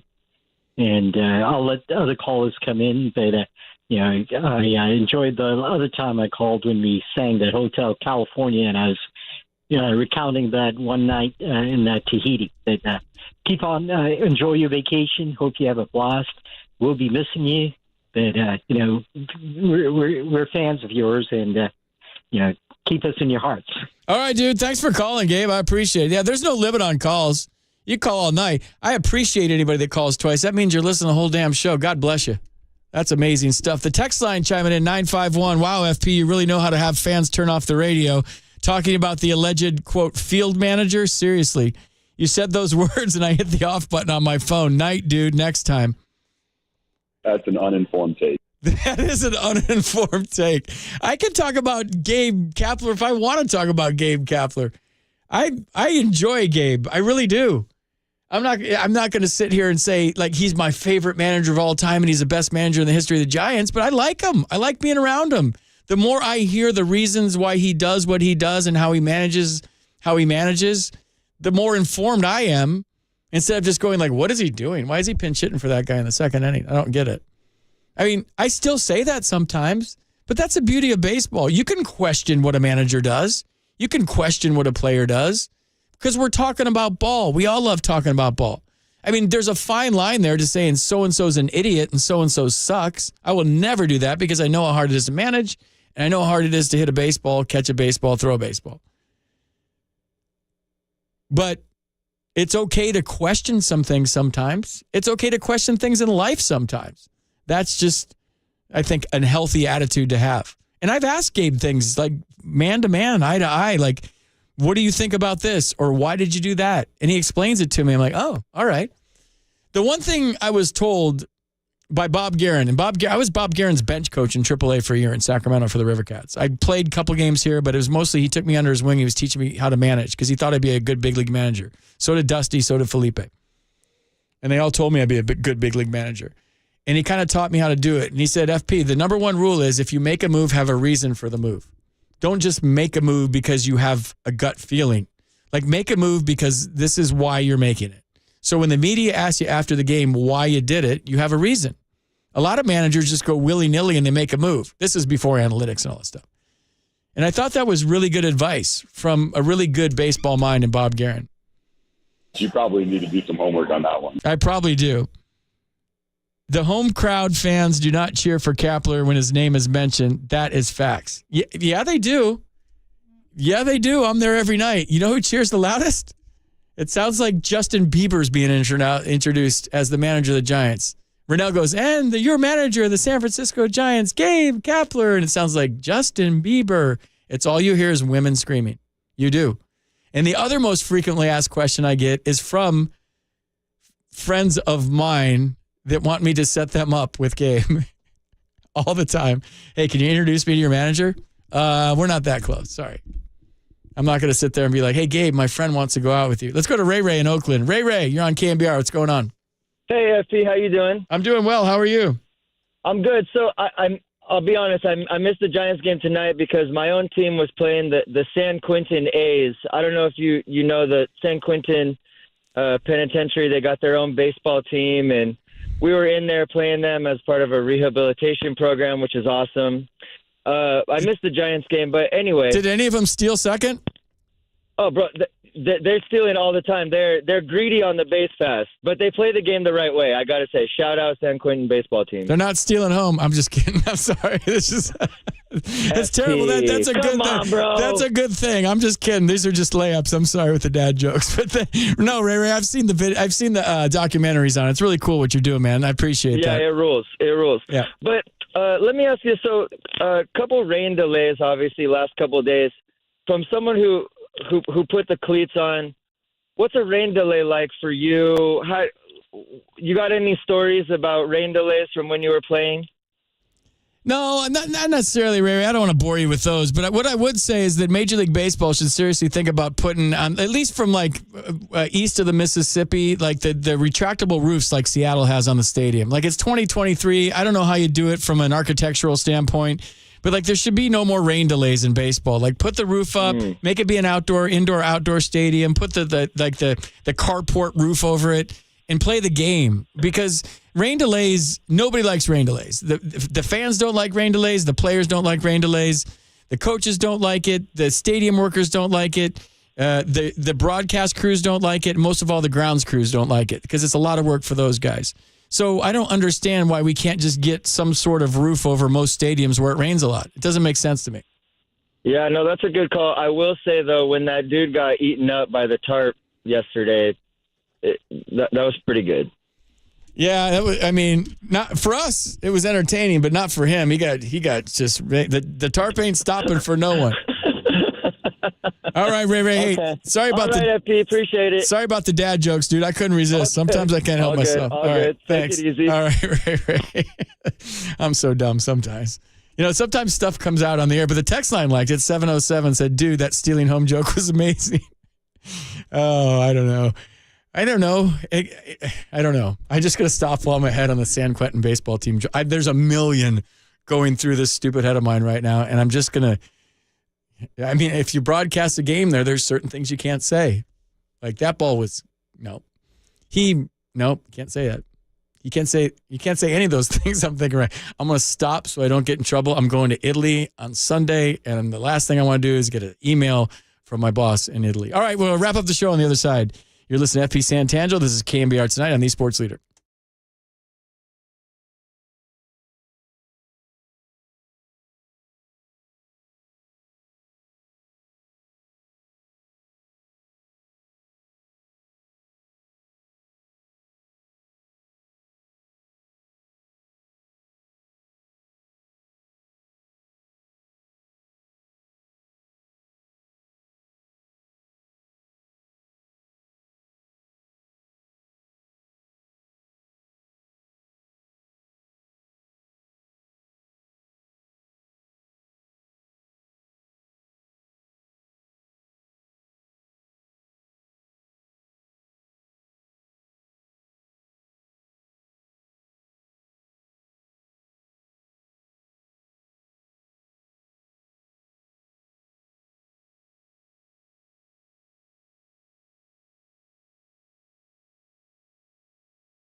Download the all-new KNBR app. Now, KNBR Tonight with FP Santangelo continues live from the KNBR Casino Matrix Studio. Casino Matrix Progressive Jackpots are here. Where are you? Just drop in. Please play responsibly. 1-800-GAMBLER. The San Quentin A's. I don't know if you know the San Quentin Penitentiary. They got their own baseball team, and we were in there playing them as part of a rehabilitation program, which is awesome.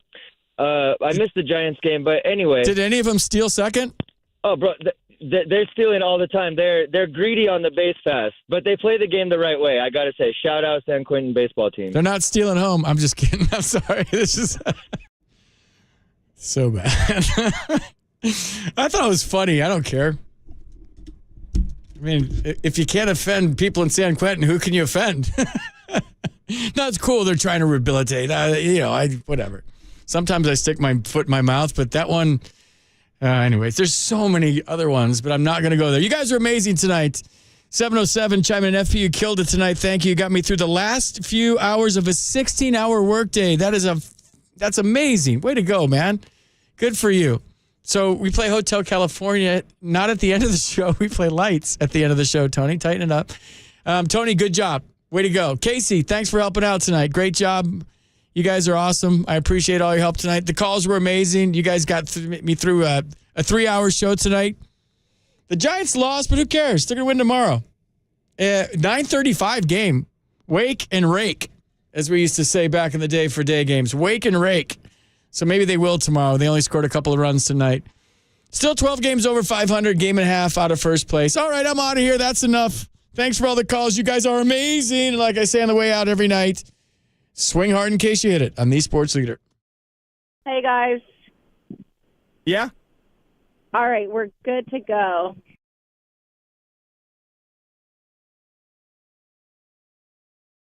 This is Giants baseball. Nothing like it. High drive to left. Gone! On KNBR and KNBR FM, San Francisco, a Cumulus media station. Adopt US Kids presents What to Expect When You're Expecting. A teenager. Learning the lingo. Today I'm going to help parents translate teen slang. Now, when a teen says something is on fleek, it's exactly like saying, that's rad. It simply means that something is awesome or cool. Another one is totes. It's exactly